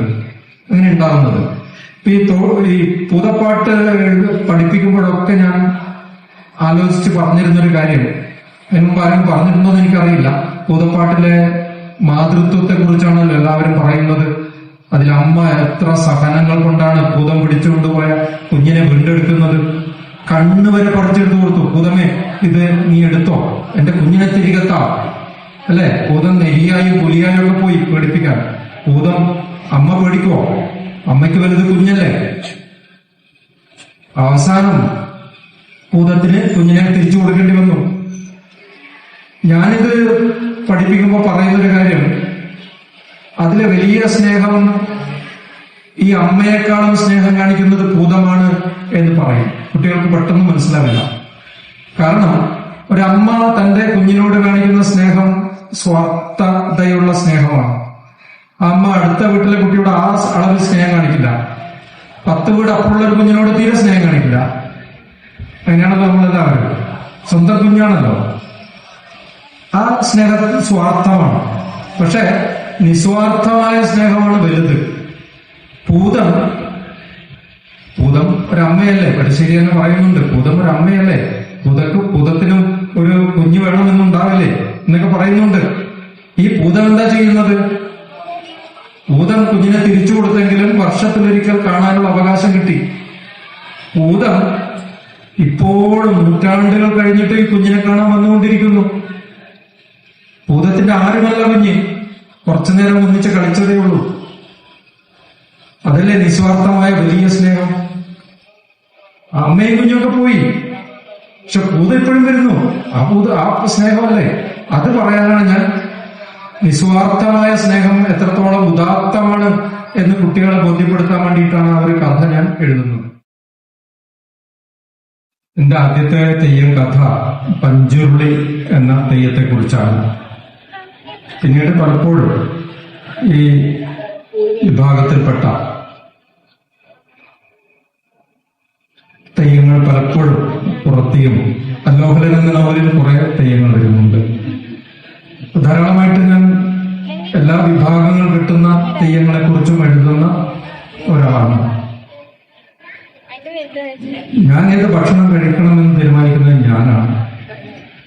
ഒരു വലിയ രാഷ്ട്രീയ ചർച്ചയായിട്ട് സമീപകാലത്ത് കേരളം മുഴുവൻ ചർച്ച ചെയ്തതാണ്. അതുകൊണ്ട് നമുക്ക് എന്ത് ഭക്ഷണം കഴിക്കാം എന്നുള്ളത് നമ്മൾ തന്നെ തീരുമാനിക്കേണ്ട ഒരു കാര്യമാണ് എന്നുള്ളതാണ് അതിന്റെ ഉത്തരം. തെയ്യം കിട്ടുന്ന കലാകാരന്മാര് അവരെന്താണോ ഭക്ഷണം കഴിക്കുന്നത് ആ ഭക്ഷണമല്ലല്ലോ തെയ്യം. അതാണ് അതിന്റെ ഒരു ഉത്തരമായിട്ട് എനിക്ക് തോന്നുന്നത്. മറ്റൊന്ന്, വയനാട്ട് ഉലവൻ തെയ്യത്തെ കുറിച്ച് ഞാൻ ഒരുപാട് എഴുതിയിട്ടുണ്ട്. പിന്നെ വയനാട്ട് ഉലവൻ എന്ന പേരിൽ ഒരു പുസ്തകം ഉണ്ട്.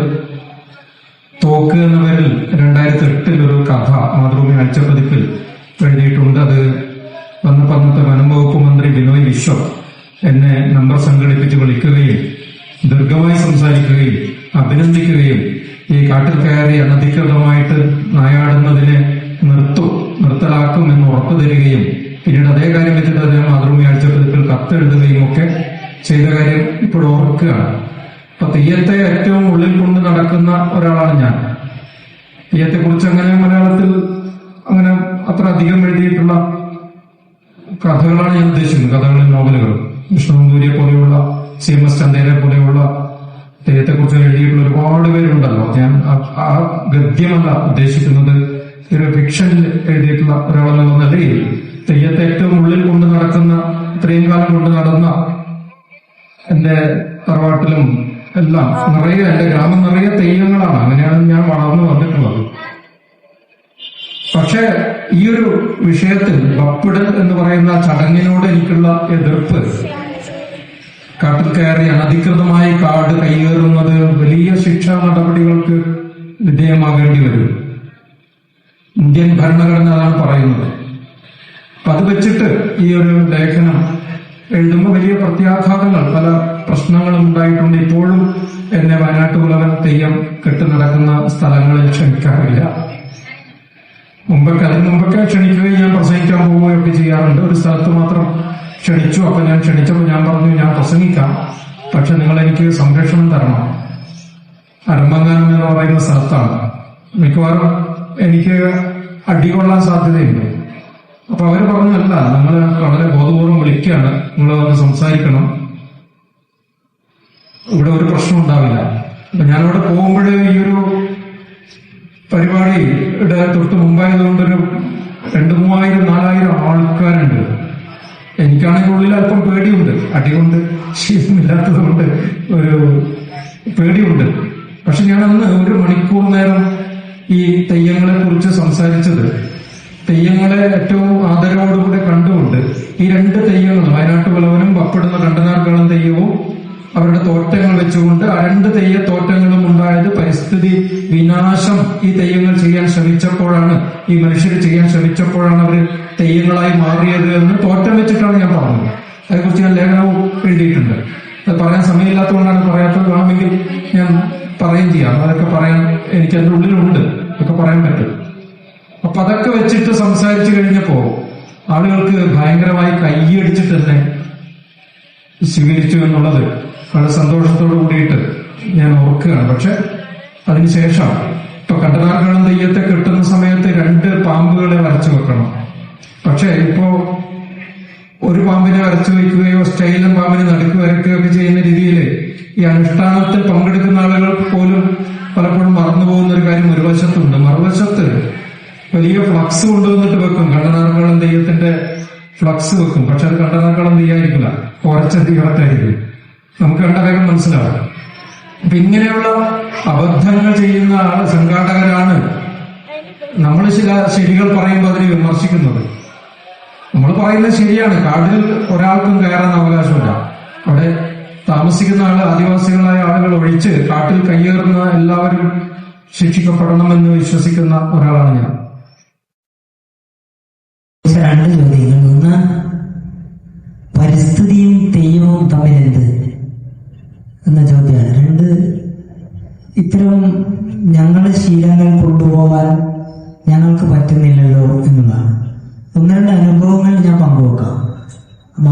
ഒന്ന് അറിയാൻ സാധ്യതയുണ്ട്.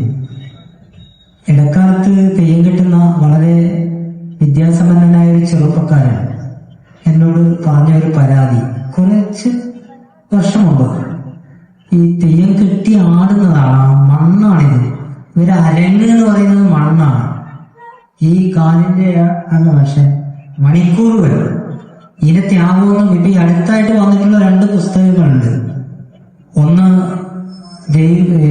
ദൈവം എന്ന ദുരന്ത നായകൻ എന്ന് പറഞ്ഞൊരു ഡോക്ടർ പി പ്രകാശ മാഷിന്റെ ഒരു നോവൽ വന്നിട്ടുണ്ട്. മറ്റൊന്ന് പെരുമലയിൽ നിന്ന് വേറൊരു നോവൽ വന്നിട്ടുണ്ട്. ഈ 2 നോവൽ, ഈ തെയ്യം അനുഭവം എന്ന് പറഞ്ഞ ജനാർദ്ദനടിയിൽ നിന്നും ഇതില് ഈ മാഷിന്റെ കഥകളിലേക്ക് ഒരു പിന്നെ അംബികാസുന്ദര മാഷിന്റെ മാഷ് പറയുന്ന കഥകൾക്ക് സമാന്തരമായി വെക്കാവുന്ന. അപ്പൊ ഈ ചെറുപ്പക്കാരൻ എന്നോട് പറഞ്ഞു, തെയ്യം കെട്ടുന്ന ചെറുപ്പക്കാരൻ എന്നോട് പറഞ്ഞത്, മാഷ് തെയ്യത്തിന് ആടാൻ പറ്റുന്നില്ല. കാരണം ഞങ്ങൾ ഈ കാലിന്റെ അടി എന്ന് പറയുന്നത് അനാട്ടമിക്കലി വളരെ ശരീരശാസ്ത്രപരമായി വളരെ പ്രധാനപ്പെട്ട ഒരു സ്ഥലമാണ്. ഈ ആടുമ്പോ പക്ഷെ ഈ ഇന്റർലോക്ക് ഇട്ടിട്ട്, ഇന്റർലോക്ക് അങ്ങനെ തന്നെ ചൂട് പിടിക്കും. ഇന്റർലോക്ക് ഭയങ്കര ചൂട് അബ്സോർവ് ചെയ്ത് വെക്കുന്ന ഒരു സാധനമാണ്. അപ്പൊ ഇവര് ആടുന്നത് എവിടെയാണ്? നേരത്തെ നമ്മൾ പറഞ്ഞ ചതുപ്പുകളിലാണ്, കാവുകളാണ്. അതുകൊണ്ടാണ് കാവുകളെ ക്ഷേത്രങ്ങളാക്കി പരിണമിപ്പിക്കുമ്പോ നേരത്തെ മാഷ് പറഞ്ഞ കാര്യങ്ങളെല്ലാം വരും. ഏത് പിന്നെ ടൈലാണ് നല്ലത്, ടൈലാണോ മാർബിളാണോ, ഇതൊക്കെയാണ് പ്രശ്നം. നമ്മുടെ ഈ മനുഷ്യൻ കെട്ടി ആടുകയാണ്, മണിക്കൂറുകളോളം ആടുകയാണ്. ഈ ആട്ടം എന്ന് പറഞ്ഞാൽ ഒരു 1.5 പോരാട്ടമാണ്. അവിടെ ഈ കാലിന്റെ അടി മണ്ണിനോട് ചേർന്ന് ഉള്ള ഒരു സംഗതിയാണത്. ഈ ചേർപ്പ് ചോദ്യം ചെയ്യുന്ന ഒരു വികസനം വരികയാണ്. നമ്മുടെ ചുറ്റും ഇന്റർലോക്കൊക്കെ ചെയ്ത് ഭംഗിയാക്കുക. അപ്പൊ ഇത് ചൂട്, ഈ രാത്രി അത്രയും ആടുകയാണ്. ഈ ആട്ടം ഈ തെയ്യക്കാരന്റെ ശരീരത്തിലുണ്ടാക്കുന്ന അപകടകരമായ സംഗതികൾ ഒരു ചെറുപ്പം. അപ്പൊ ഇതിനെങ്ങനെ പ്രതിരോധിക്കാം എന്ന ചോദ്യത്തിന് മറുപടി നമ്മളാണ് തെയ്യം കെട്ടുന്നത്. തെയ്യം കെട്ടുന്നവർ പറയേണ്ടതാണത്.